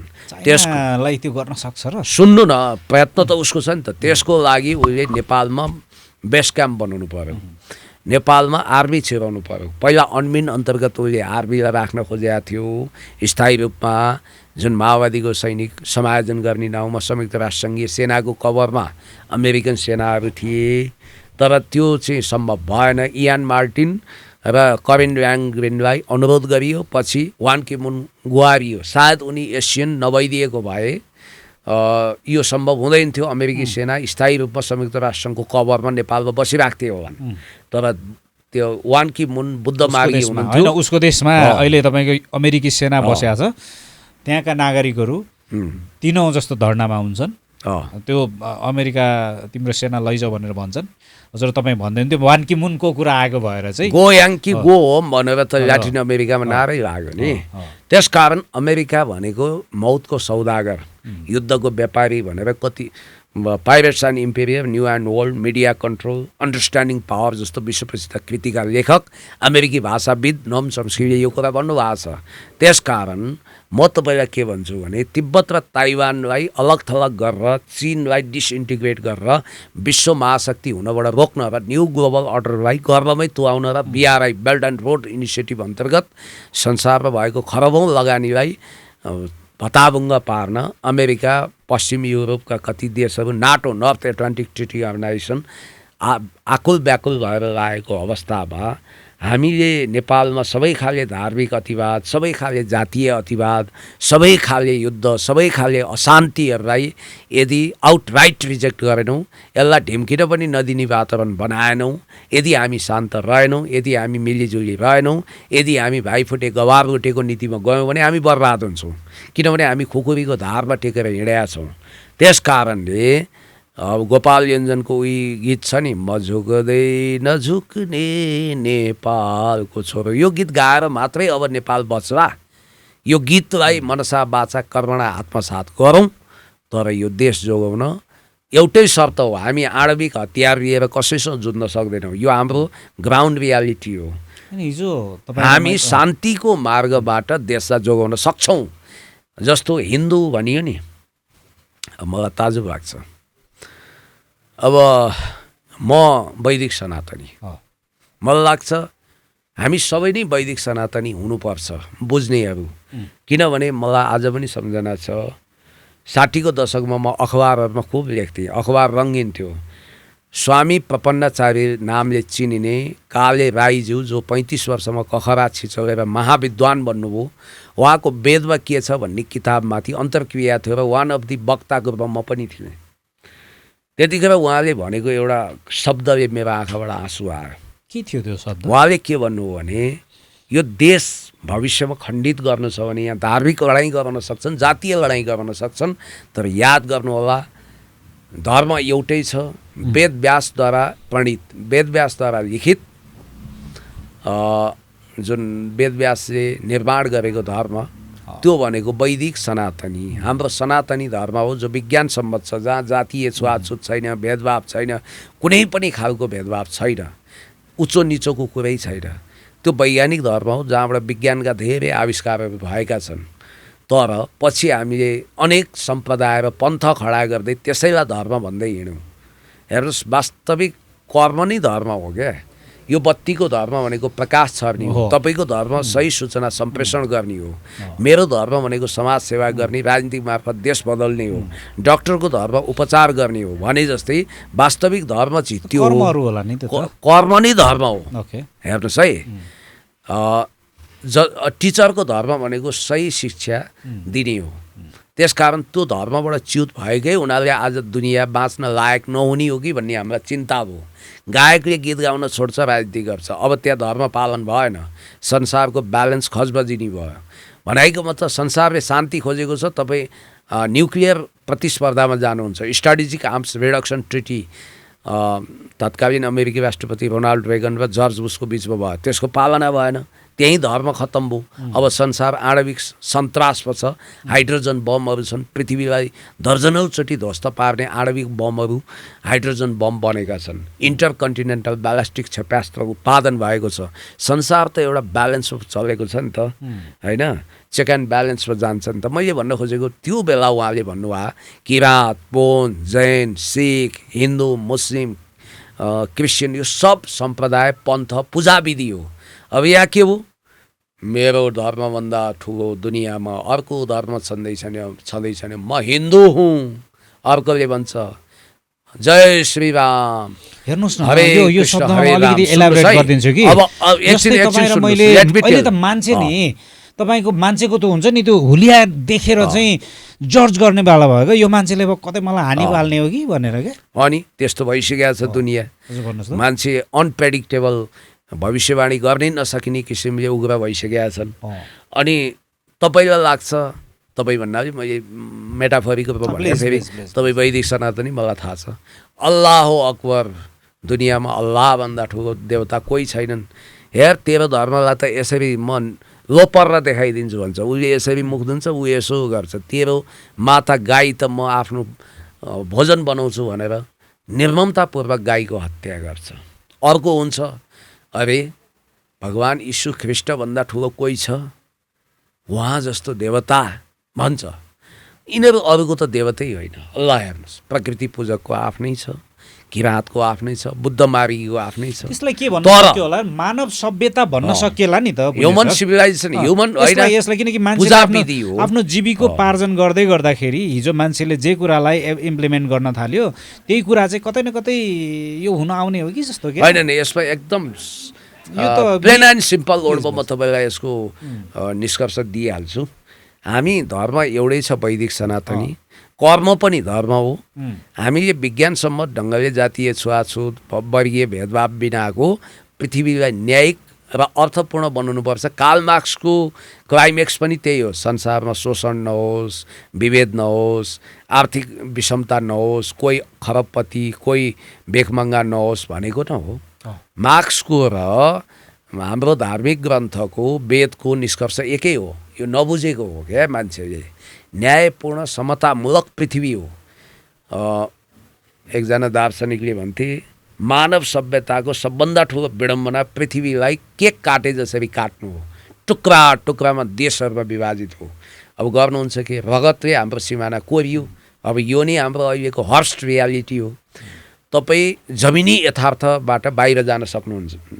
जस्तो मैले ठुलो फिलोसोफिकल एउटा हाइपोथेसिस ल्याएँ, साइबेरियाका चरालाई नेपालमा रुसबाट आउन भिजा पासपोर्ट लाग्दैन। यो मान्छे कति बैगुनी प्राणी हो जसले नेपालबाट अमेरिका जान उसले भगीरथ कोसिस गर्नुपर्छ। के अमेरिका पनि हाम्रो हुनुपर्ने होइन र? अमेरिकाको पनि यहाँ स्वामित्व हुनुपर्ने होइन र? दुवै हुनुपर्ने होइन र? मैले सुन्नु न, होइन साम्राज्यवाद होइन। पृथ्वी भगवानले सबलाई उपहार दिएको, तर मान्छेले पृथ्वीलाई बटवारा बनायो।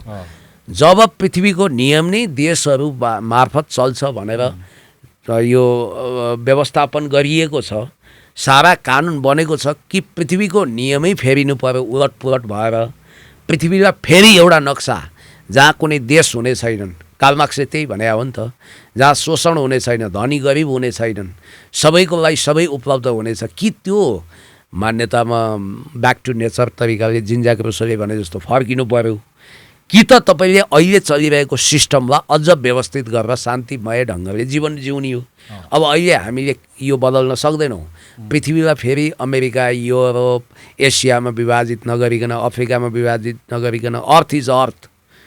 अफ्रिका पनि हाम्रै, एसिया पनि हाम्रै, अमेरिका पनि हाम्रै, ल्याटिन अमेरिका पनि हाम्रै भनेर जानको लागि त कि अब भोलि सी जिनपिङले विश्वको रुल गरेर न्यू ग्लोबल अर्डर अन्तर्गत त्यही गर्नु पर्यो। अहिले म सुन्दैछु सोभियत सङ्घको विघटन र पृथ्वीको सबैभन्दा ठुलो भूराजनीतिक गल्ती भन्ने रुसी महामहिम राष्ट्रपति भ्लादिमिर पुटिनले इस्टोनिया, लाटभिया लगायतका बाल्टिक गणराज्यहरूलाई पुनः एकीकरण गरेर सोभियत सङ्घको सोसलिस्ट मोड अफ प्रडक्सन भनेर त्यही रूपमा लेनिनीय तरिकाले होइन, आफ्नो तरिकाले उनले फेरि नयाँ सोभियत सङ्घ बनाउँदैछन् रे।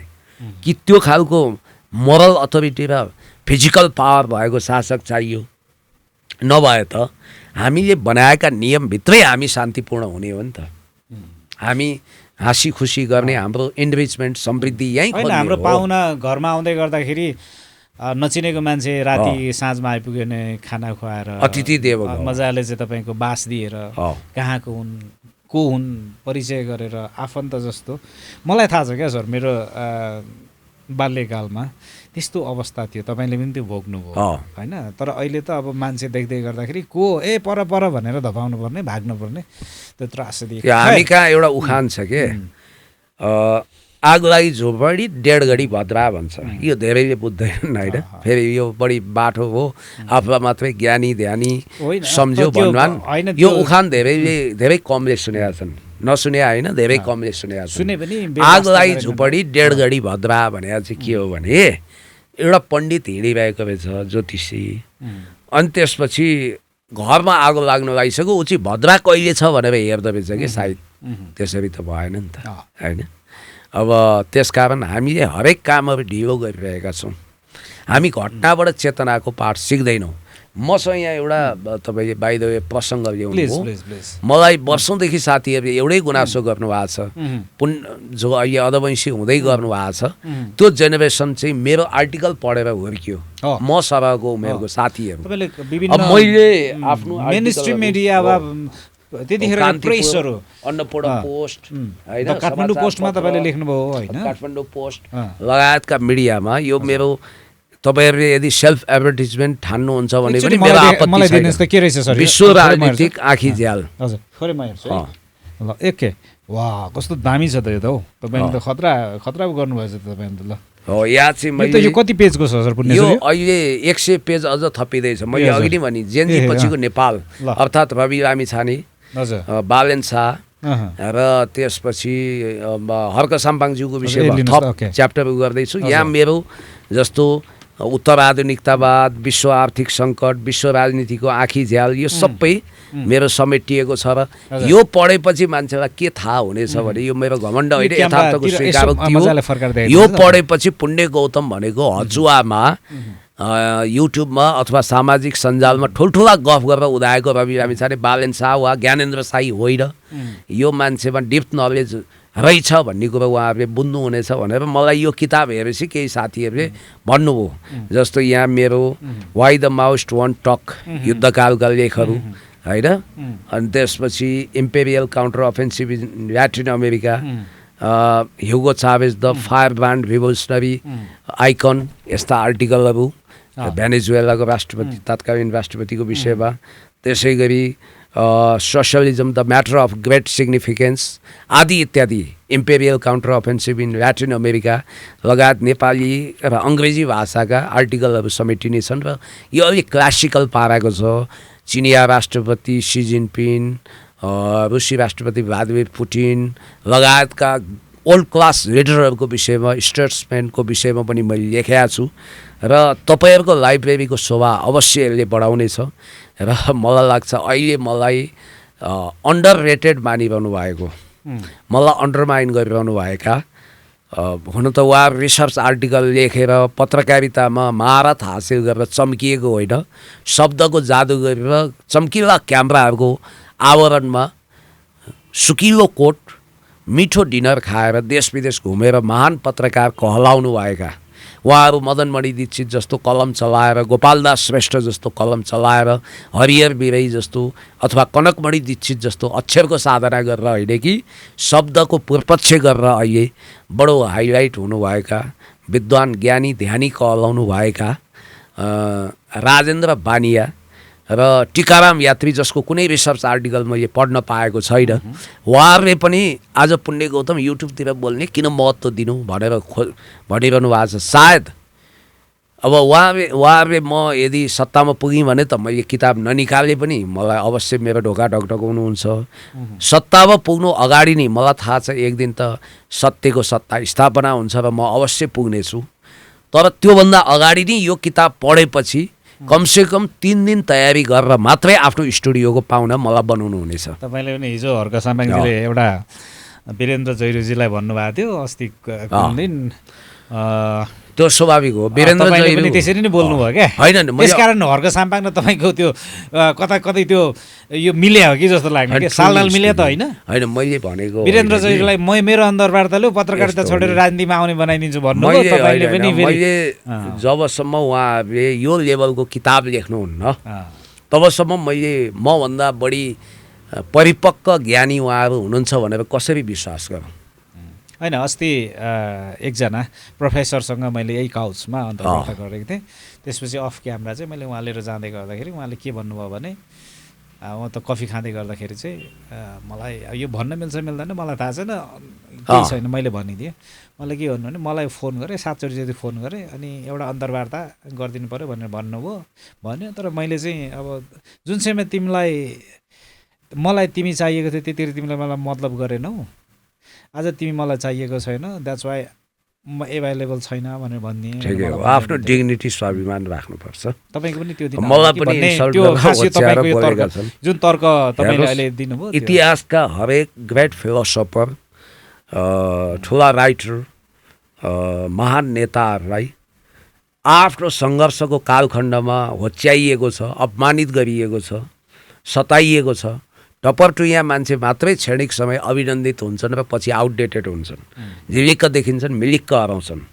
अब यहाँ त के छ भने मिडिया कर्मीहरू पनि टाइकुन जस्ता भए, ठुला टेलिभिजन हाउसका मालिकहरू, त्यसका सेलिब्रिटी प्रोग्राम प्रेजेन्टरहरूको अगाडि मैले कतिसम्म लाज मर्नु अवस्था सहित गिडगिडाएको नेता देखेको छु भने एकजना टेलिभिजन प्रोग्राम प्रेजेन्टरसँग त चुनाव थियो, म पनि बाइ द वे कफी खान पुगेको थिएँ। मैले लाजले आफ्नो आँखा ढाक्नु पर्ने भयो, मैले चस्मा लगाइदिएँ, तैपनि दृश्य त छोपिएन। तुमेव माता च पिता तुमेव सर्व मम देव देव प्रभु। बरु ठेकी कसैले कति टक्राउनु पर्छ, चुनाव अगाडिको प्रिपेड र चुनाव पछाडिको पोस्टपेडको बिल मैले कति चुक्ता गर्नुपर्छ। भगवानको कृपाले गोजी टनाटन छ, तपाईँलाई मैले खातिरदारी गरेर ठेकी कसैले जति टक्राउनु पर्छ टक्राउँछु। कम्तीमा मेरो 3टा इन्टरभ्यू गरिदिनु पर्यो प्रभु, जसको आधारमा म चुनाव जित्छु भन्नु हो। यसो हेरेँ, मिडियाकर्मीको पनि हैसियत बढेछ। बेचारा उहाँ चाहिँ 3 ठाउँमा स्टार्ट बन्द हुने खटरो बाइक लिएर हिँड्नुहुन्थ्यो, यसो हेरेको सेन्ट्रो पनि फेरेर उहाँ अहिलेको इभी गाडी चढ्ने हैसियतमा पुग्नु भएछ। बिचरा पढाइ केही छैन, फेरि म्याट्रिक सोसर बाहिर महँगो कोर्टले गर्दा मास्टर्स हो कि भन्ठान्छन्। शब्दमा जादुगरी छ, संस्कृतका 2-4वटा वर्ड पनि मिसाएकै छ, मान्छेलाई फर्म छ, आवाज कमान्डिङ छ। ओहो बौद्धिकै हो कि क्या हो भन्ठान्छन्। बाहिर बोक्रो भित्र खोक्रो, बाहिर आदर्श भित्र बाहिर लोकाचार भित्र मानाचार। ए सर मान्छे चिनिँदैन भने को मान्छे सौदागर हो, को व्यापारी हो, को ढोङ्गी छ, हिपोक्रेट छ भन्ने हामी पनि चिन्छौँ। तर उहाँले अहिले हालसालै एउटा व्यवस्थित गाडी जोड्नु भएको छ, महल जोड्नु हो। हेर्दा हेर्दै यो चमत्कारिक प्रगतिको पछाडिको रिजन खोज्नु पर्ला। वैध तरिकाले र असत्यको बाटोबाट होइन, सत्यको बाटोबाट कमाउन मुस्किल छ। नेपालमा सोसियल मिडिया सञ्चालन गर्ने तपाईँहरू पनि हो। तपाईँ त झन् विदेश बसेर आएको, खोइ त तपाईँको आर्थिक अवस्था आकाशिएको छैन, तपाईँले गतिलो गाडी पनि चढ्नु भएको छैन, बरु मिडिया हाउसमा थोरै लगानी गर्नुभयो होला। त्यसकारण कमसेकम मलाई, म त्यति बेवकुफ छैन, मलाई बौलाको गोब्रे टोकेको छैन। म भर्खरै तपाईँको अनकन्टार जङ्गलबाट सहर पसेको मान्छे होइन। नेपालमा सोसियल मिडिया सञ्चालन गरेर कुनै पनि व्यक्तिले गतिलो घर बनाउन सक्दैन कि हाम्रो जस्तो आर्थिक अवस्था गाउँ सहरमा स्ट्रङ हुनु पर्यो कि पैतृक सुन्नु न कि पैतृक सुन्नु त्यसको स्रोत म बताइदिन्छु कि पैतृक सम्पत्ति हुनु पर्यो कि त तपाईँसँग अब एक हिसाबले भन्नुपर्दा रहस्यमय अपारदर्शी मुद्रा तपाईँको खल्तीमा पुगेको हुनु पर्यो, अर्थात् तपाईँले हरामको कमाइ खाएको हुनु पर्यो। कि नराटी भन्दा जस्तो हामीले टिकटकमा बस्छौँ, मैले गरिब दुखीलाई 30 लाख मद्दत पनि गरेँ होला, मेरो भिडियो साक्षी छन्। अलिकति आफूलाई पनि मैले अलिकति उ गरेँ होला, आर्थिक रूपमा मजबुत बनाएँ होला कि हाम्रो जस्तो देखिने हुनु पर्यो होइन। उहाँहरूको तलब मिडिया हाउसले निर्धारण गरेको छ बढीमा 1 लाख। हेर्नुहोस् है, अब 1 लाखको अनुपातमा त्यो पनि राम्रै रकम मान्न तर त्यसलाई पनि फ्ल्याट लिएर 2टा बच्चा पढाएर लाभिज लाइफस्टाइल बाँचेर देश विदेश गरेर त्यो पैसा बच्दैन। म के भन्छु भने एकजना मुख्य सचिव भइसकेको स्वच्छ छविको व्यक्तिले भन्नुहुन्थ्यो, उहाँको 1.5 तला घरदेखि मैले 1 तला 1.5 भने 1 तला जग उठाउनु भयो, 4 कोठा बनाउनु भयो, 2 कोठा माथि मुस्किलले किचन बनाउनु भयो। अनि मलाई अचम्म लाग्यो, उहाँले भन्नु नेपालमा मुख्य सचिव बनेर पनि शुद्ध तलब र आफ्नो भत्तामा मात्रै डिपेन्ड भयो भने गर्न सकिने यति हो पुण्यजी भन्नुहुन्थ्यो। अनि एकजना उच्च न्यायालयका न्यायालयबाट रिटायर्ड हुनुभएका एकजना न्यायाधीशजी हुनुहुन्छ मेरो मित्र, उहाँको पनि मैले तपाईँले चाहिँ व्याख्या गर्नु ठ्याक्कै त्यही नै छ। अनि प्रेम कुमार राईजी अख्तियार दुरुपयोग अनुसन्धान आयोगको प्रमुख हुनुहुन्छ। उहाँले चाहने हो भने अरबपति बन्न समस्या छैन, जस्तो कि योभन्दा अगाडि महाअभियोग खेपेका वा खेप्नु पर्ला भनेर राजीनामा दिएका व्यक्तिहरू अरबपति भए भनेर शङ्का गरिन्छ।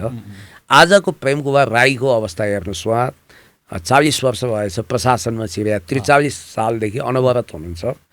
गृह सचिव जस्तो चार्मिङ सचिव पदमा रहनुभयो, मुख्य सचिव पछिको ठुलो पद हो त्यो। त्यसपछि उहाँ धेरै मन्त्रालयको त्यस अगाडि सचिव हुनुभयो। अहिले अख्तियार दुरुपयोग अनुसन्धान आयोगमा उहाँको 6औं वर्ष चलिरहेको छ। खै उहाँको पनि औला दौला सम्पत्ति जोडेको देखिँदैन। यो छोडौँ, यो अलिकति मान्छेलाई यो कति यो जता पनि यो निराशाताका मात्रै कुरा गर्ने। एकचोटि तपाईँहरूले अघि छस्स छुवाउनु हो कि एलन मस्कको कुरा। तपाईँले अहिले एउटा चर्चा चलिरहेछ, चन्द्रमामा स्पेस एक्स चाहिँ खस्दैछ अरे क्या, त्यसले चाहिँ खोइ कति निकै गहिरो खाडल पार्दैछ चन्द्रमामा भन्ने एउटा हल्ला अहिले भुसको आएको जस्तै सोसियल मिडियामा छ होइन। मैले यसमा हाइपोथेटिकल्ली नै जोड्न खोजेको, नेपालले त्यो स्पेस एक्स जस्तै त्यो आफ्नो यान वा आफ्नो रकेट त्यो स्पेसमा पठाउने दिन आउला, तपाईँ कल्पना गर्नुहुन्छ?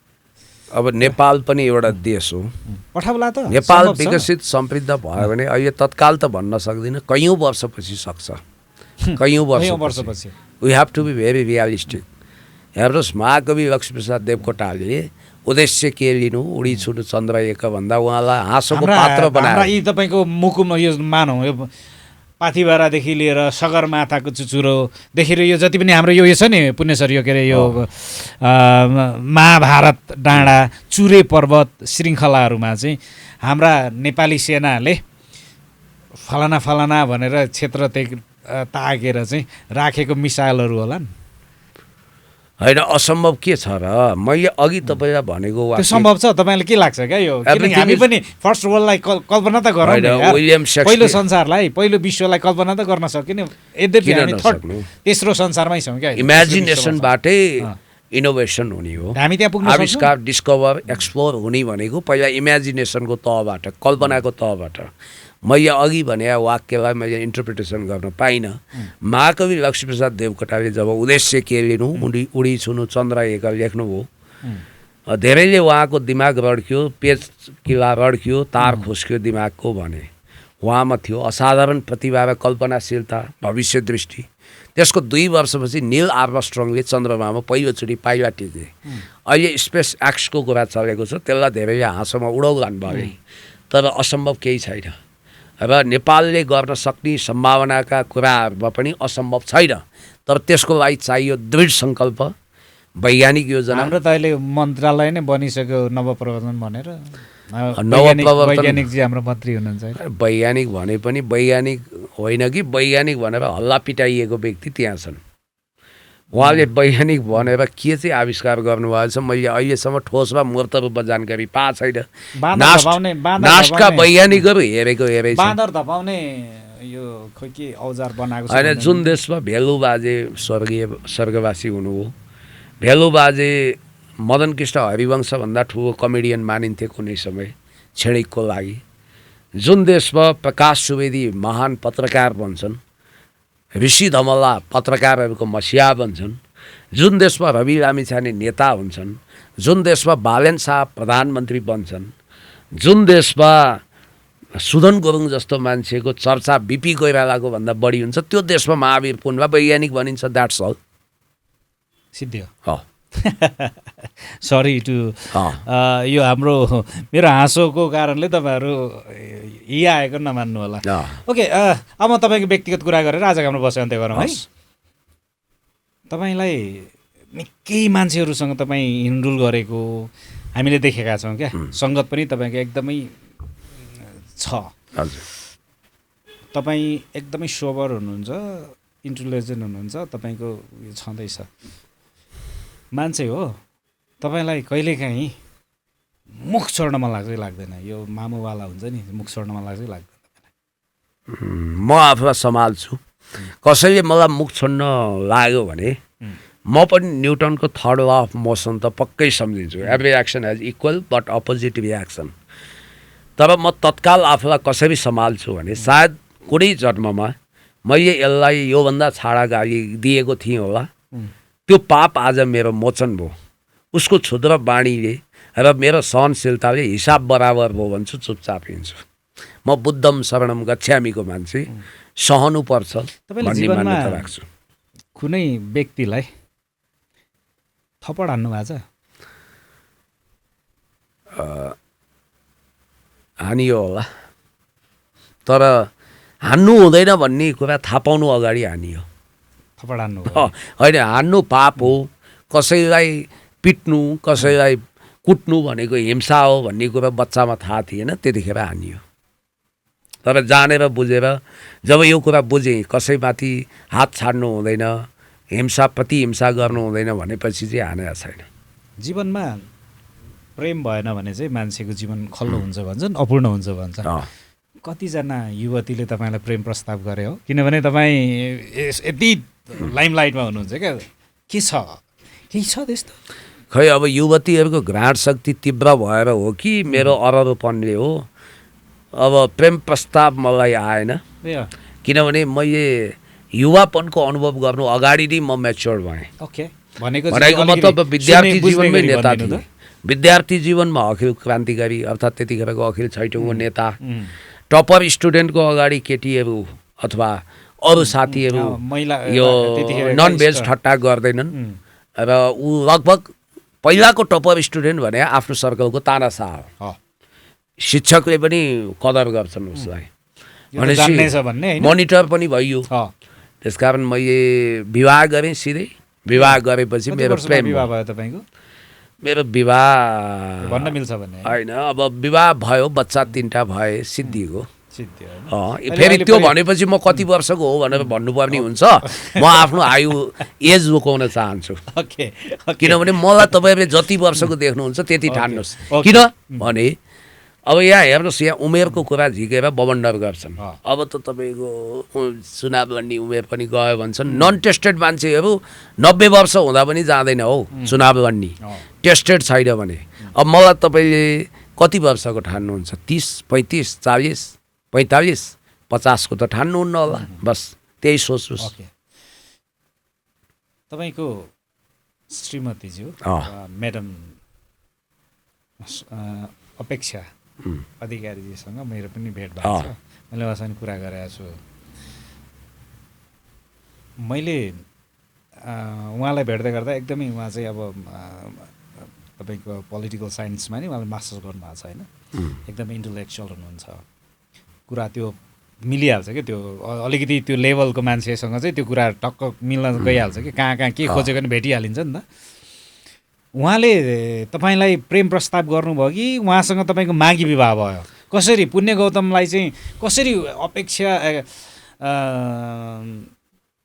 के कसरी भएको थियो अलिकति यो सुनाउ न समझदारी हो कुरा चल्यो एग्री भयो विवाह भयो जस्ट त्यति नै सक्यो होइन अहिले के भन्नुहुन्छ उहाँले तपाईँलाई श्रीमतीहरूलाई चाहिँ याद गर्नुहोस् है नो अफेन्स आमा दिदीबहिनीहरू श्रीमतीहरूलाई चाहिँ यो समाजले कतै न कतै फरक दृष्टि बनाइदिन खोजेको छ होइन कतै न कतै महिलावादीहरूले श्रीमतीहरू दास बनाइए भने पनि तर्क गरेको छ भने कतै न कतै महिलाहरू अन्यायमा परे पनि भनेको छ र पछिल्लो समय चाहिँ महिलाद्वारा पुरुष पनि पीडित छन् भनेर होइन अहिले तपाईँ हामीले जानिरहेकै सुनिरहेकै नेपाली ब्रोको कथाहरू लिएर आउँदै गर्दा चाहिँ त्यता पुगिन्छ क्या अन्य केही महिला अभियान कर्मीहरू जस्तै शोभा पाठकजीकै कुराहरू हेर्दै गर्दाखेरि चाहिँ त्यो आइन्छ क्या त्यतातिर कतै न कतै त्यस्ता अवयवहरू छन् नि त के छ तपाईँको चाहिँ त्यस्तो केही छ होइन यस्तो समानताको आधारमा प्रकृतिले तय गरेका कुराहरूको नियममा बसेर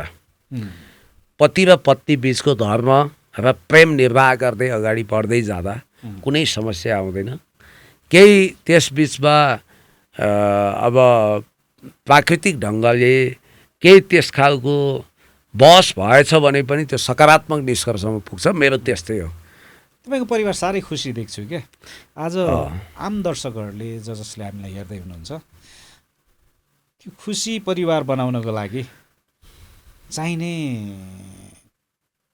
उपायहरू चाहिँ के विश्वास हार्दिकता अनुशासन 3टा कुरा मेन्टेन गर्यो भने सबैको परिवार सुखी हुन्छ पैसा मेटर गर्दैन पैसाले गर्छ नि त्यसको लागि त अनुशासनबद्ध ढङ्गले कर्म गरेर अब आफूलाई चाहिने भन्दा ज्यादै धेरै पैसाले पनि पैसा भयो कुकर्मको कमाइ भयो अन्डरवर्ल्ड डन जसरी कमाउन थाल्यो अर्थात् पैसा भनेको कि त सेतो धन कि हरियो धन हरियो भनेको तपाईँले बकस पाउनुभयो पुरस्कार पाउनुभयो कि त्यसबाट प्राप्त कि पैतृक सम्पत्ति वा शुद्ध कमाइबाट प्राप्त धनले आनन्दित बनाउँछ खुसियाली हरियाली भर्छ जीवनमा कालो धन वा रातो धन कालो भनेको तस्करीबाट आएको धन अनि रातो भनेको अर्काको रगत पसिना आँसु लतपतिएको धन भयो भने त्यसले पोल्छ त्यसकारण आफ्नो इमान्दारिताको कमाइले आर्जित गरेको धन सहितको खुसी प्रेमपूर्ण हुन्छ सुखद हुन्छ अनुशासित हुन्छ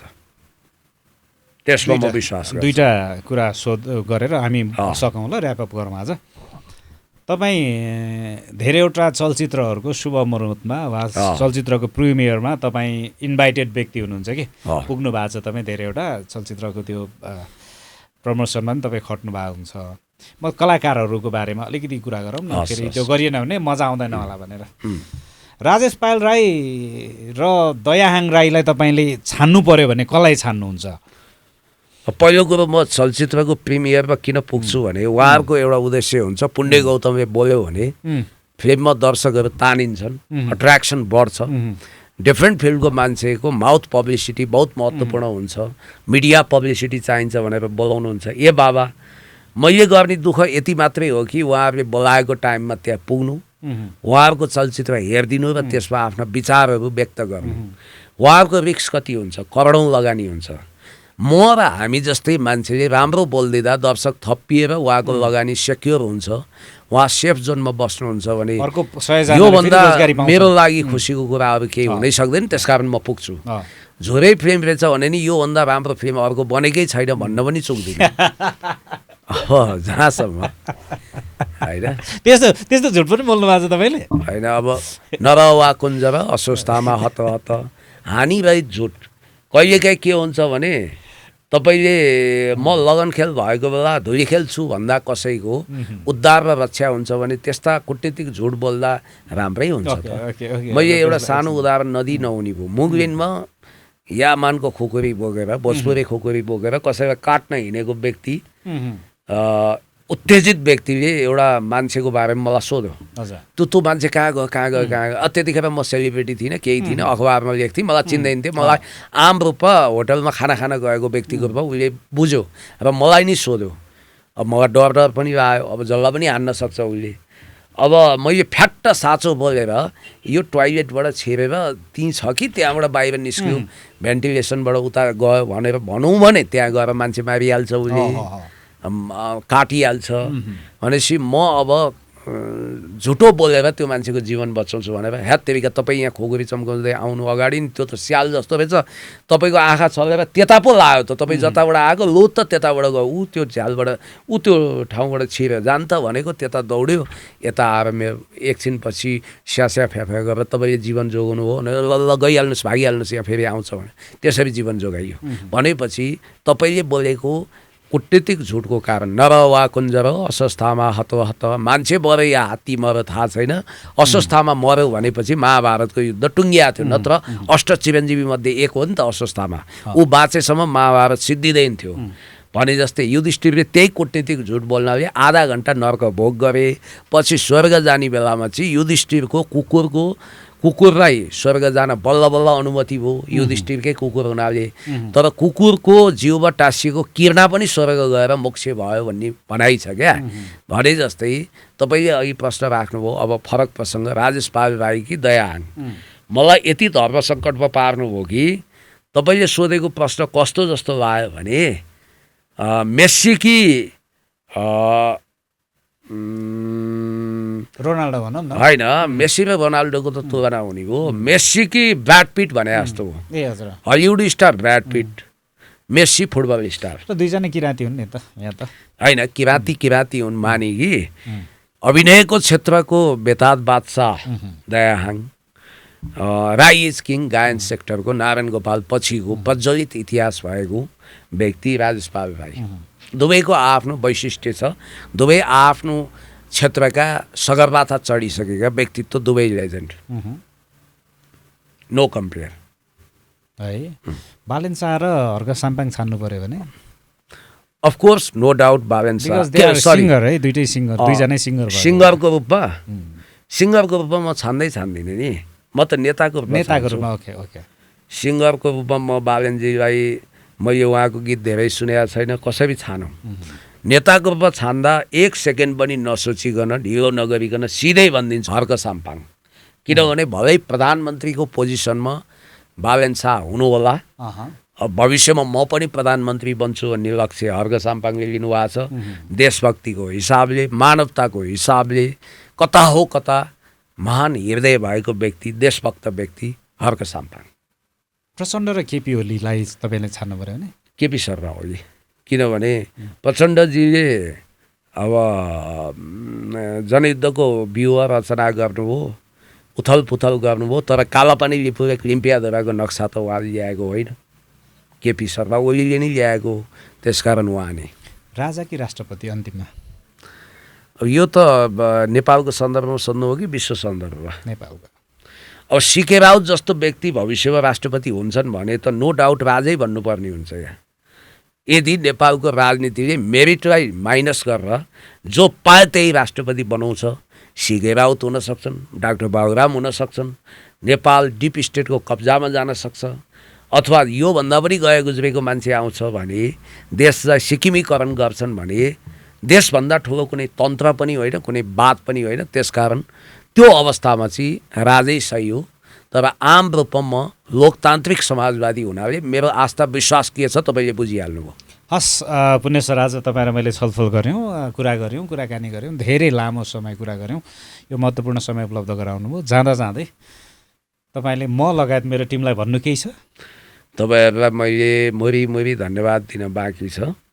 उत्तरोत्तर सफलता र प्रगतिको कामना गर्न बाँकी छ र यस खालको संवादलाई कवि अलविदा नकहेना शैलीमा पुनः हामीले कडी जोड्दै यसका अनगिन्ती श्रृङ्खलाहरू विभिन्न सिजनमा गर्नु जरुरी छ भन्ने तपाईँलाई हेक्का दिलाउँदै मलाई पनि बिदा दिनुहोस् भन्न बाँकी छ। हस्, नमस्कार। धेरै धेरै धन्यवाद। सुन्नेलाई सुनको माला, भन्नेलाई फुलको माला। यो भिडियो युट्युबमा खोज्दा साथ आइजाला, ट्रेन्डिङमा पनि छाइजाला, मिलियन्स अफ भ्युज आज नभए पनि भविष्यमा बटुली जाला। धन्यवाद।